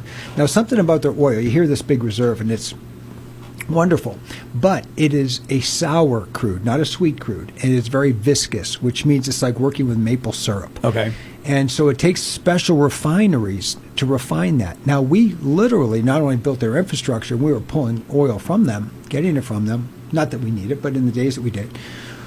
We have refineries in Texas that can no problem process that. And there's two fuels we really need that this oil is good for: diesel and avgas, aviation fuel. Okay. And so for us, it would be great to bring them back online, repair their decayed infrastructure. Right. Yeah. Ship it up here and keep our trucks rolling. Isn't it crazy that our diesel costs more than our unleaded gas? Yeah, I noticed that the other day. And think about this: the beneficiaries of this would also be the Venezuelan people. 100%, right? Now, people say, well, Mitch, this is awful. We kicked the door in there. Maduro is not a great guy. But now you're going after them just because of their oil. Well, make no mistake. They already have Russia and China with businesses there. They're there for the oil. Cuba's there for the oil. But I've also got terrorist organizations operating out of there, with the drug money and stuff flowing through. It's kind of a lawless nation. The people are really suffering. So in a generation, they went from being the third richest country to, scarcity. They have no food in the supermarkets. They drop off food boxes. And if you're not a part of the party, imagine if only Republicans got food boxes and Democrats didn't. Yeah, right. It's really become a bully nation. The people are celebrating for a reason, but we owe that to them. Did we do it? Are we doing this because it's in our interests? 100%, but it needs to be in their interests too. That's right. One of my friends said, well, we don't just go in for corruption and stuff like that, but I guess if we get rid of it, that's a good thing. We've got enough corruption in Minnesota that we could clean up our own yard too. Yeah, we do some internal housekeeping as well. So I have self-awareness there. You're listening to the Marc McMain Show. My guest is Mitch Swan. We're talking about Venezuela. Let's talk about Maduro's presidency. Why does the U.S. and many other countries consider his leadership illegitimate? How did that come about? And how does a guy like that rise to power? We're always baffled when we see these guys that are buffoons. They're destructive, not only to their own country, but they're destructive to their inner circle. Where do they come from? Man, that sounds like our 2020 election here. Yeah. No, it was an illegitimate election. The gentleman that was running, the people, again, because they had known they were really rich and got really poor, they voted for change. They voted for change hard until in the middle of it. I mean, all polling was going to this guy. 70-30, not like 52-48. Yeah, right, landslide. He just shut it down. He got out there. He declared himself the victor and then destroyed the records of the voting. No one even got to see the polls or the results. Good Lord. Good Lord. Yeah. And here we've got people now on the left that are protesting this like it's some travesty which just took place. You and I have talked about it before. You do an excellent presentation on the flooding of drugs into our country, the vast toll that it's taken on our young people, young men and women, specifically our fighting age men, the thousands, tens of thousands that we lose every year because of this. And Venezuela had a hand in this. I mean, it's not all coming from Venezuela, but they absolutely have a hand in this. So it's a tragic collapse for our country. So I always tell people, of the 100,000+ people that die of drug overdoses every year, 50,000 of them are between the ages of 18 and 35. That's your fighting age. And to put that into scale, that's about 4 divisions of Army soldiers lost. Those are losses of World War II. But those are also people that could be in factories working and getting this country back online. And then the other thing about drugs is that, those are the deaths, but for everyone that dies of a drug overdose, there's 8 others that didn't. That's right behind them. Right. So we've got to lose that. Now, the other selfish reason for us, and I put this in a book years ago, but when I wrote in 2015 about the threat of, at that time, BRIC nations, Brazil, Russia, India, China, forming an economic bloc, right, to kind of push back on Western civilization. That's now become BRICS. It went from those 4 countries, they've gone up to 14 now. Now, one of the key ones that just joined and was signed in, and you're a partner, Venezuela. So that's another reason. Make no mistake. Everyone says, do you think we're at war? Some people are like, is World War III going on and we don't know it? It is. It 100% is. It's an economic battle. It's not what we're used to. We're throwing elbows and so forth on the court. And Venezuela cannot, for our own selfish reason and for the people there, be a part of the BRICS. No.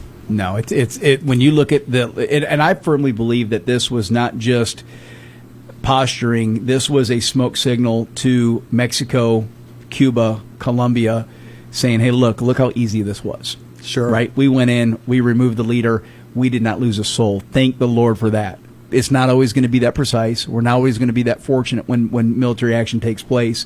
But we cannot have narco-terrorist states sitting at our doorstep, which is now what Mexico has become. You're listening to the Marc McMain Show. When we come back, more with Colonel Mitch Swan.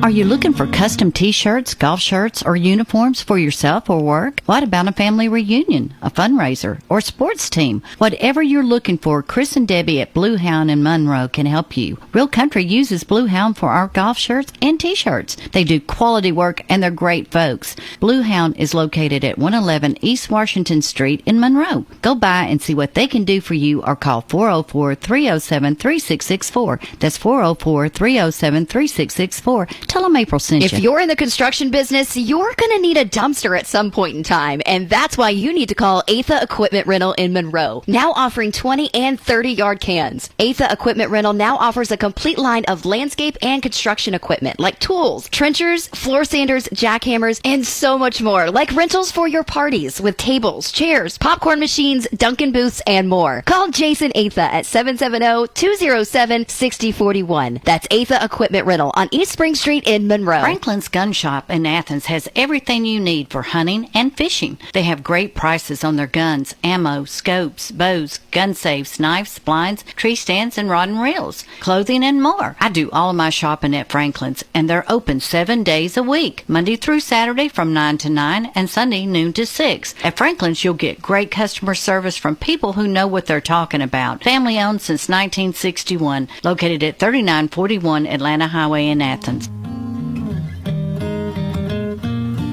Welcome back to the Marc McMain Show. We're visiting with Mitch Swan. We're talking about Venezuela, the incredible set of events that took place this past weekend. We're going to spend some time tomorrow talking with Alan Sims, talking about what's next. But Mitch, you and I could actually dig into that too. But let's go back to this event. There's one thing that I think really gave clarity to this. This was a DOJ-led operation with the assistance of the military. So we called it a military operation. But this was almost like they were basically executing a warrant. They were. So, and this has been going on. This isn't like some fresh warrant they just printed out 2 weeks ago and said, hey, let's activate this. Right. And it's also good to lead by the DOJ, because if you lead with the military, right, are you going to run them through the military court system? You know, you're going to have right. a tribunal. Tribunal. Right. So that's not good. And it sets a good tone now for all other cartel, leaders. Well, if you saw when they had the pictures of Maduro coming off the helicopter and off the airplane and bringing him through, you had DEA agents are the ones that were escorting him with their uniforms on. Yeah. What? Let's go back to China for a second. So I want to tee up as much as I can as to what the culmination of what we just saw take place this past weekend. How was China involved in Venezuela? What were they loaning them money? Were they building infrastructure? What was China doing to get their dirty little paws into these countries, these BRIC nations? Sure. And so this has been going on now since 2013. What happened in 2013 were two things that were significant, and they were significant because they went in this order. In 2013, our Secretary of State, John Kerry, declared the era of the Monroe Doctrine is over. Months later, China says, we're going to do this thing called the Belt and Road Initiative. It's similar. It's kind of tied to BRICS, but it came out first. Okay. And what they're trying to do is they want to create, it goes back to the old Silk Road, and I won't go down that history lesson with everybody. But what they want to do is they kind of want to follow the model of the Brits, where now I can do international trade with any partner. So they're building seaports. They put a naval base, believe it or not, on the western coast of the continent of Africa, and we lost our mind. And that was a few years ago. Stay out of the Atlantic. They're like, I'm thousands of miles from you. Yeah. Well, since that time, since they started the Belt and Road Initiative, they obviously go to South America because of its rich resources. Yep. It's abundant labor market. Right. They're looking for work. They have a common language, except for Brazil that speaks Portuguese. Everyone else speaks Spanish. Right. That's wonderful for them. And in exchange, what they would do is sign these contracts for ports, for rail, for bridges, for infrastructure. So it's just infrastructure. Come in, hey, we're going to make your country better. What your need is. Now, we're going to build it for you, but you're going to kind of lease it back, lease ownership. You're going to make payments, and that they can't sustain them. So remember how upset we were about them going into the Panama Canal? We're like, hey, we dug that son of a gun. And literally, I think we sold it to them for, I'm not kidding, like $100. Yeah. Just to say we did sell it to you. Yeah. Then they flip it around to China. We have to put the kibosh on that. So they do. Now we've got their navies, Russia's navies, coming and going, and they've got a lot of port accesses down there. And it really does become, do I have to start beefing up Southcom to prevent an attack down there? Yeah. And you got to let them know, this is my backyard, and we're not going to put up with it. We can't have it on our doorstep. I mean, this with a 4-hour plane ride. Right. It's that close. You're listening to the Marc McMain Show, visiting with retired Colonel Mitch Swan, United States Marine Corps. Mitch spent time serving at the highest level of crafting U.S. policy, especially during the War on Terror. So, Mitch, you had a front row seat to some of this stuff. And when this event took place the other night, and again, I know you're not privy to the actual strategy or tactics of what took place, the one thing that shocked me, because, look, we all saw this coming. We talked about it many times on the show. They were bombing these boats out of the water for the past several months. Right. Yes. To the tune of dozens of narco traffickers dead, several boats blown out of the water. Maduro had he was given every chance to leave. He could probably be smoking Cuban cigars someplace in, Stalingrad for all we know right now if he just left on his own with a pocket full of money or a briefcase full of money. Instead, he took the path of bravado. We've all seen the video that he's posted online basically saying, hey, come and get me. Yeah. And so this was no surprise that it took place. I guess what surprised me is how efficient it was. I mean, this was absolutely a scientific project. Well, so that obviously that was long in the planning, and there had to be some people cooperating inside, I would imagine. That's what I was thinking. Yeah. Because he's moving around every night. The speedboats, I think, were only significant. Yeah, they're drug boats. I'm fine with it. I'm willing to go a little wider up here on drug dealers. Sure. Yeah. Amen to that. that. But I think it also gave us a cover to move our ships down there. Like, we're not invading yet. We're just, we're controlling the international waters. Yeah. Yeah, just control, just policing the international waters until we weren't. But we have got such great intel on folks, and you can't leak what you're going to do. In 2005. We used cell phones so effectively to roll up bad guys during the War on Terror, back when we called it the Global War on Terror. Yeah. And what we would do is send our black helicopters in, we'd grab a bad guy somewhere in Iraq or Afghanistan, and then we not only just throw him, bag and tag him, throw him in a helicopter, you grab his phone, then you look up his BFFs, and now you start finding out what their ping sites are. Yeah. And we started rolling them right up until the media is like, oh, this is what they're doing with phones. Yeah. Next thing you know, they're using runners or mules or whatever to pass messages. Yeah, that was the other interesting thing that came up is those in Congress, and some Republicans included, are upset that they weren't included in this conversation. Are you kidding me? There's American lives at stake. I mean, you've got countless. We sent in 150 aircraft. Think of how many American lives were at stake during this operation. And all it takes is one knucklehead within that entity. And look, Congress is full of knuckleheads. Let's face it, Mitch, right? There's some good people there, but there's also a lot of dolts there. They vote for their donors, baby. Yeah. So there's a lot of idiots there that if this had gotten into the wrong hands, who knows how many American lives would have been at jeopardy. Sure. Well, it needs to be quick. It needs to be not be drawn out. We know those things historically. I think that's a good sign, too. We didn't leave boots in the ground and say, we're going to occupy you. We retreated out. Right. I'm sure there's, I hate to just for your listeners to put it in perspective, too. I'm sure Putin's going like, what the hell? Yeah. I go into Ukraine because that is historically, that region is ethnically Russian, and I've owned Crimea for over 700 years. Yeah. I built that. Right. And we're like, no, you can't have it. Right, yeah. But I also think, it's funny you bring that up too, I also think those other countries like Russia, China, North Korea have to be looking at this and saying, holy crud, were they good.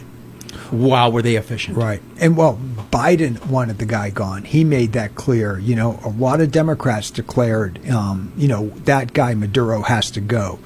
And some of that comes up because of BRICS and other things. I mean, right. It's not just him being a bad guy. There's a lot of things in it for us. There's a lot of bad guys around the world in Africa that we're not, kicking out of a regime because there's nothing there for us. But this is in our interest and those people. Well, and like we said earlier, there's a product coming from Venezuela, from Mexico, from Colombia that is killing Americans to the tunes of tens of thousands every year. And so just on that basis alone, I think there's enough reason to go and do what was done. the side benefits are going to be, like you said, the oil. The benefits will be hopefully the Venezuelan people step up and put the right person in office this time around that can lead them back to prosperity. Let's talk about silver and gold. Those are two commodities now that are really going up, and it's because our dollar is weak. Inflation is driving that as much as scarcity.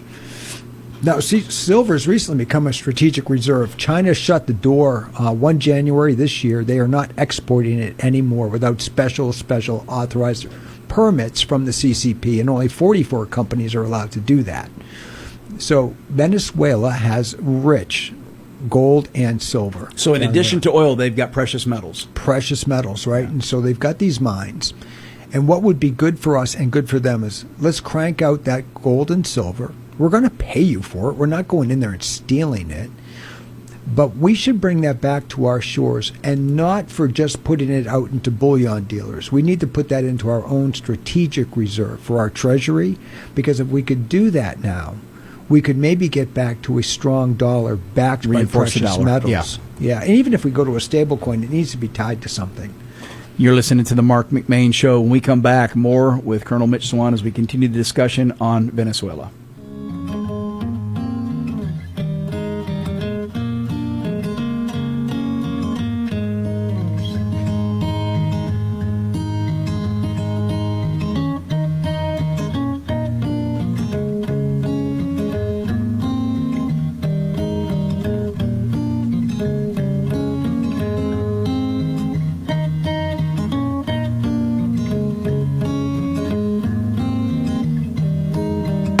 Need a hot biscuit in the morning? You'll find that at Stripling's General Store. Need a hot lunch like chicken with some of your favorite side dishes? You'll find that at Stripling's General Store. How about some yummy barbecue or Brunswick stew for dinner? You'll find that at Stripling's General Store. Plus there's ice, fuel, snacks, cold beverages, and so much more. It's your one-stop shop. That's Stripling's General Store. Highway 78 East and Highway 53 in Bogart. Open 7 days a week. Ready to grow your small business and reach thousands of new customers? Say hello to Town Values Magazine, formerly MTM Shopper, proudly serving the community for 22 years. Every month, thousands of magazines are mailed directly to homes in Walton, Oconee, Barrow, Rockdale, Newton, Gwinnett, and beyond to further expand your reach. Our magazine is packed with valuable coupons and services offered, helping families save money while supporting the community they love. We specialize in local direct marketing that works, building your brand, driving sales, and connecting you with the customers who matter most. Plus, we're online at townvalues.com and on Facebook and Instagram, giving your business even more exposure in print and digital. Ready to reserve your space in the next edition? Call Liliana at 770-267-6650. Town Values Magazine. Local, trusted, powerful. Helping businesses grow and families save. It's a brand new year and Boss Brothers is here to help you start it off right. All the little things that make life around the home and farm easier, you'll find it all at Boss Brothers Country Store. Whether you're refreshing the farm, stocking up for the season, or treating your pets like family, step into a place where friendly faces and hometown service kick off your year the right way. Boss Brothers, your locally owned country store at 3084 Highway 78 in Loganville. Follow us on social media for weekly deals and updates. Leadfoot Mulching and Grading offers land clearing, hauling of gravel and sand, and more. And now offering screen topsoil for the farmer or homeowner. Asphalt paving and more. No job is too big or small. Locally owned and operated, it's Leadfoot Mulching and Grading, serving all of North Georgia. Fair prices and great customer service. Phone 404-909-5227 or go to leadfootmulching.com. Welcome back to the Marc McMain Show, visiting with Mitch Swan. We're talking about Venezuela, what took place over the weekend, what led up to this, and all of the maturations of what is about to take place. Mitch, before we talk, I know you want to talk about China and Latin America, the influence that they have there, and we're going to talk about, why did we export so much manufacturing to China, which Latin America, Central America, South America would make much more sense, not just geographically, but for many reasons. We're going to get into that in just a second. Let's shift gears. Let's talk about Mexico. So Trump just did what he did. Obviously, he saw Venezuela as, hey, if you look at all the heads on this snake, this is the easiest one to chop off right now, right? That's very smart. You go after the quickest one to demonstrate. I think this is a smoke signal to Mexico and other countries to say, hey, not just look how easy we made this, but also when we say something, we mean it. And Trump has been telling the president of Mexico, you're not gonna be a cartel-run nation anymore. Right. My word is my bond, right? Yep. So I think there's a lot to be said of Mexico. I mean, also wonderful people down there, strong family values, strong work ethic. Amen. Yep. Common language, common faith, a lot of resources as well. And then you have to look at it, what drug cartels have done to it. We talk about the Darien Gap and all of these refugees or immigrants coming up and coming across our borders. Well, just remember, they walked all the way through Mexico and said, yeah, we're not stopping here. Yeah, that's right. This isn't good enough either. But you're right. It's a beautiful country. I met Liliana on the beaches of Cancun. Liliana's from Monterrey, Mexico, which is a very Americanized industrial city, right? I've been there, yeah. Well, we had to spend about 4 years not going because of the concern over crime from cartels. And this was a country that was absolutely beautiful. The people friendly. That hasn't changed. The country is still beautiful. The people are still friendly. What has changed is the cartels are really now in power. And so when you look at these elected officials in Mexico come out and saying, hey, Trump, we don't want you here. We don't want your help. I think, and again, I'm just speculating. I'm not an expert in this region, but I'm just thinking behind closed doors, I think they probably are telling Trump, hey, man, we do need your help. I publicly have to say one thing, but we need your help because we're not being run by ourselves. And proof of concept on this, Mitch, is how many times has an elected official in Mexico who came out vociferously against the cartel has wound up hanging from a bridge. Yeah, they're violent. So you don't push back on the cartels without a price. And I'll be honest, I do worry about the one thing when you kick out a chair leg like we did out of Venezuela, well, they've got distribution guys up here on our borders. I mean, they don't just move it across into the border and drop it on a pallet somewhere in the desert. I mean, there's a distribution network, and there could be pushback. We've seen increased violence here. Just the stabbings, the nonsensical stabbings. 2 people burned, lit on fire in subways. How about the acid attacks? The one in Georgia too. Yeah, no, we're experiencing the decay of civilization at a rate that we haven't seen, and it's never going to be better when you let the bad guys be in charge. So then you say, all right, I'll talk to the president of Mexico, we'll work out a deal, we'll do joint task force along with her law enforcement, and maybe start rolling some of these bad guys up. You're not going to get them all. Let's just take out a few of the really important ones to send a strong signal. How many of their police and military are compromised too? Yeah. Back in my younger days in the 90s, I was with Force Recon out of Camp Pendleton, and we would send teams down there to help the war on drugs. And all they were doing is taking pictures and monitoring, remote airstrips and documentation for DOJ. That's all they were doing. But we also found out when they left, they had sent pictures, the drug cartels sent pictures to the local FBI agency of our Marines getting off a plane. Like they already knew they were coming. Saying, hey, we know you're here. Yeah. We knew you were coming. Yeah, you're stepping off the plane. Yeah. So those are all big troubles. And the problem, I think, sometimes is people don't have the grit to see things through, the self-obvious things that need to be done. I think the hardest conversation to have is, look, there's over 8 billion people estimated in this world. And Mitch, some of them are just plain evil and bad. Yeah. And they have to be removed. If for the greater good, there's some people that just are absolute animals. And it takes somebody like President Trump who has the wherewithal to, like you said earlier, my word is my bond. This is what I campaigned on. I campaigned on these issues, and I'm going to get them done. None of this should be a surprise to anybody. Whether you like it or you hate it, none of it should be a surprise. Well, we talked about many years ago, a sheriff had stood up to the cartels and was trying to arrest him and so forth, and doing his job. And the cartels grabbed him and his family, and he killed his family in lawn chairs, made him watch, and then killed him horrifically and hung him off a bridge. You don't fight that kind of evil by, well, you know what, we're going to go serve them a warrant. No. They're bringing a gun to a gunfight, and you're bringing a warrant. You know? That's right. So, and unfortunately, there was no response to that either. That killing of that sheriff, there was no response, and there was no strong. Their strong signal was not pushed back with a stronger one. Mitch, it's not just that story you just shared, as horrific as it is. There has been dozens and dozens of other examples, not counting the reporters who've come out, complaining about the cartel winding up dead. You had the 22 college students that were protesting. This was going on, probably 8 years ago now, that just disappeared. Disappeared. They're gone. You remember? Right. That was yes. southern Mexico. I don't remember what state it was in. 22 college-age students disappeared. Yeah. Can you imagine if that happened in the United States? We would have turned our country over on its head to find those 22 kids and bring those people to justice. What happens in Mexico? It's forgotten about. Yeah. No one's talking about it anymore. You don't want to be the 23rd guy to be disappeared. No, it's in those 22. Yeah, and it's happening at our doorstep.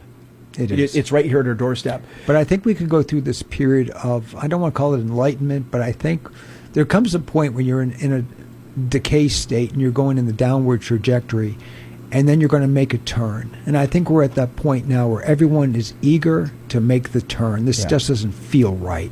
Yeah. And I think other countries, for all of our woes here with our own debt and our sagging economy is getting better, but everyone else is really bad. Europe is on the brink of collapsing. And at some point you have to say, hey, what really got us here? What made our culture so incredible back then and our streets so clean? Well, we act like people and we didn't put up with bullies. That's right. Yeah, there's no tolerance for crime. You're listening to the Marc McMain Show. We're kicking around with Mitch Swan, talking about a myriad of stuff as it relates to Venezuela. Mitch, let's shift gears. Let's go back to Latin America. In the break, we were talking about, hey, why did we send all these manufacturing jobs to China versus sending it to, whether it be, because keep in mind, Mexico is still part of North America. So sometimes we say Central America and we mean Mexico. Mexico's North America.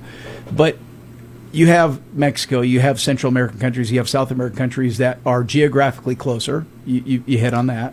This hemisphere is blessed. I mean, just with our mountain ranges and stuff. You look at the Middle East, you're like, why do you even live there still? But, we have such blessings. But what makes Central and South America really appealing as an area we should be more involved in is that they have absolute abundance of resources. Everything from vegetables to wood and timber and, whatever you want. Yep. They have a common language. They have and as we had said before, they have a strong work ethic and strong people. Family values. So back in the 90s, China's economy was about 13th or 15th in the world. I mean, they were not crushing it. We lifted them out of poverty and we put them in the number one position, and they're still like, yeah, we're going to pass you too. I don't know why we chose to move I suspect China was brought into most favored status in the World Trade Organization, even though they did not meet the 19 requirements to be in that industrial coalition. Okay. They don't follow human rights, child labor laws, EPA rules, stable currency, don't manipulate it. They follow none of that. Yeah. But we were promised that they would. And here we are 25 years later. They still haven't done not even one of those things. And I think our mindset is if we can make our stuff manufactured over there and they buy so many resources around the world, they're importing oil all the time. We get them addicted to the petrodollar. They're going to have to trade that in for U.S. treasuries. And now they're done taking our treasuries. I think that's why we did it. I think what we need to do is look down to the South now and say, we've moved you up to number 2. We can put you back at number 15. You want to feel the cheap seats again? Right. Yeah. We're going to make import everything from South America and take care of this hemisphere from Canada right down to the tip of South America. It would be the most brilliant thing. I mean, and again, I'm first off, I'm a fan. Bring as much as you can back here, right, on our own grounds. Let's bring manufacturing back. I think the United States, no matter what we say, we're not a service country. We're a manufacturing country. It's who we are. At our core, we like making stuff, and when we make stuff, we're the best at what we make. We're really good at what we do. So I think that's first and foremost. But then, like you said, if there's opportunities in South or Central or in Mexico, put it there versus China.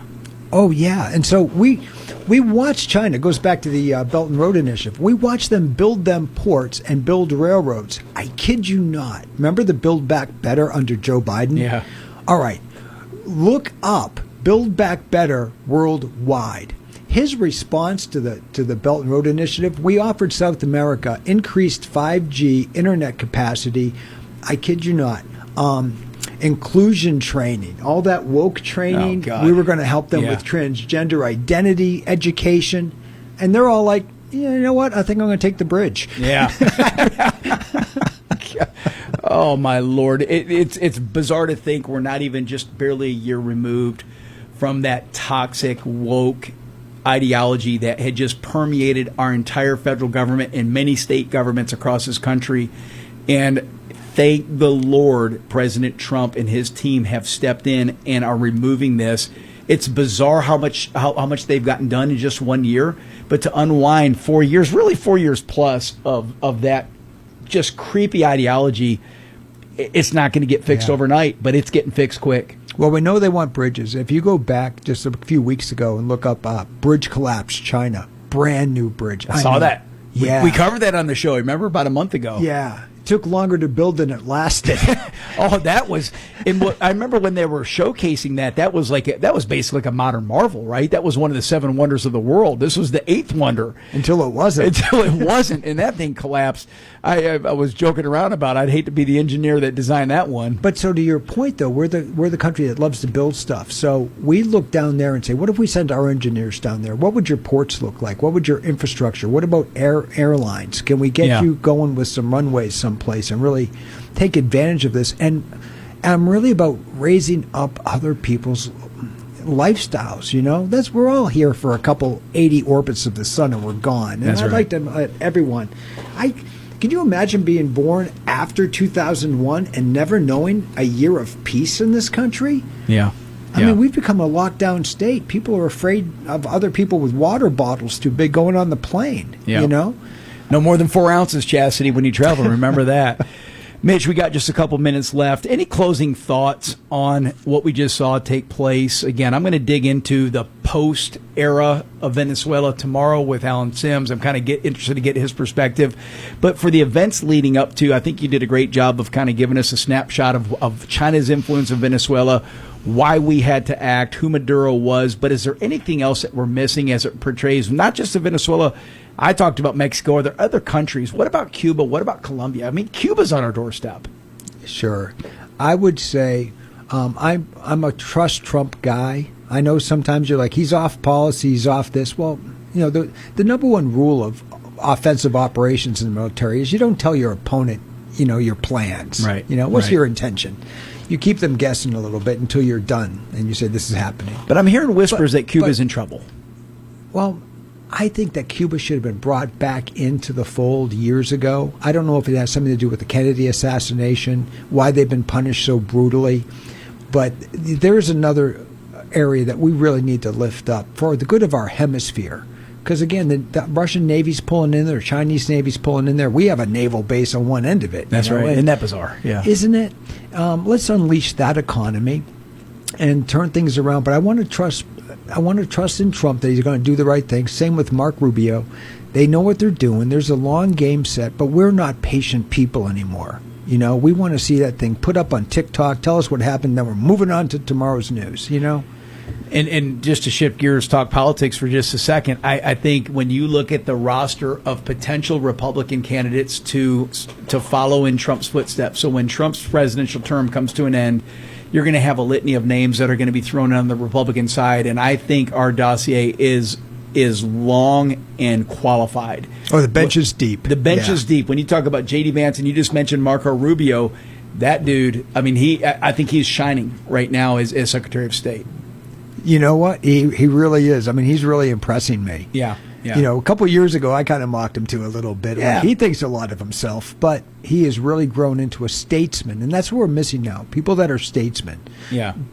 Diplomacy literally means going in and bargaining so that each person walks away. It's a win-win. You didn't get everything you wanted, but you got something, and we don't look at the world that way anymore. Mitch, I appreciate you coming. Straight from Rotary, come over, sharing your thoughts with us. Your insight is always appreciated, and we look forward to having you back on soon, my friend. All right, thank you so much, a lot Mark. of fun. Always fun. Chassie, what do we got in store tomorrow? What's the big show looking like? Absolutely. Tomorrow's going to be great. Just as we're going to have Alan Sims. Yep, Alan's going to be on. Yep, kind of piggyback off That's what right. you guys are talking about now. And then Mr. Keith Dorton, CEO, so got some of his own company, so... Yeah, he is Who is Keith with? He is with. Oh my goodness, we don't have the notes. Something education out in Jackson right. County. He's the technical school guy. Yes. Yeah. Okay, I have not met him yet. Yes. I've got a bunch of buddies that want me to meet him. Mm-hmm. Is he coming in or is he calling in? So he is actually coming into the studio. That's great. So I get to meet him in person. Super excited about that. I'm looking forward to that. And then, of course, Alex Patterson tomorrow. Alex Patterson, in yep. studio. That's fantastic. Okay. It's got a great show. Yep. You guys don't even need me tomorrow. Yes, the we show's do. so good. No, we You'll need run you. without me. No. All right, folks. We thank you so much for joining us today. We'll be back on tomorrow at noon. Until then, stay safe, everybody.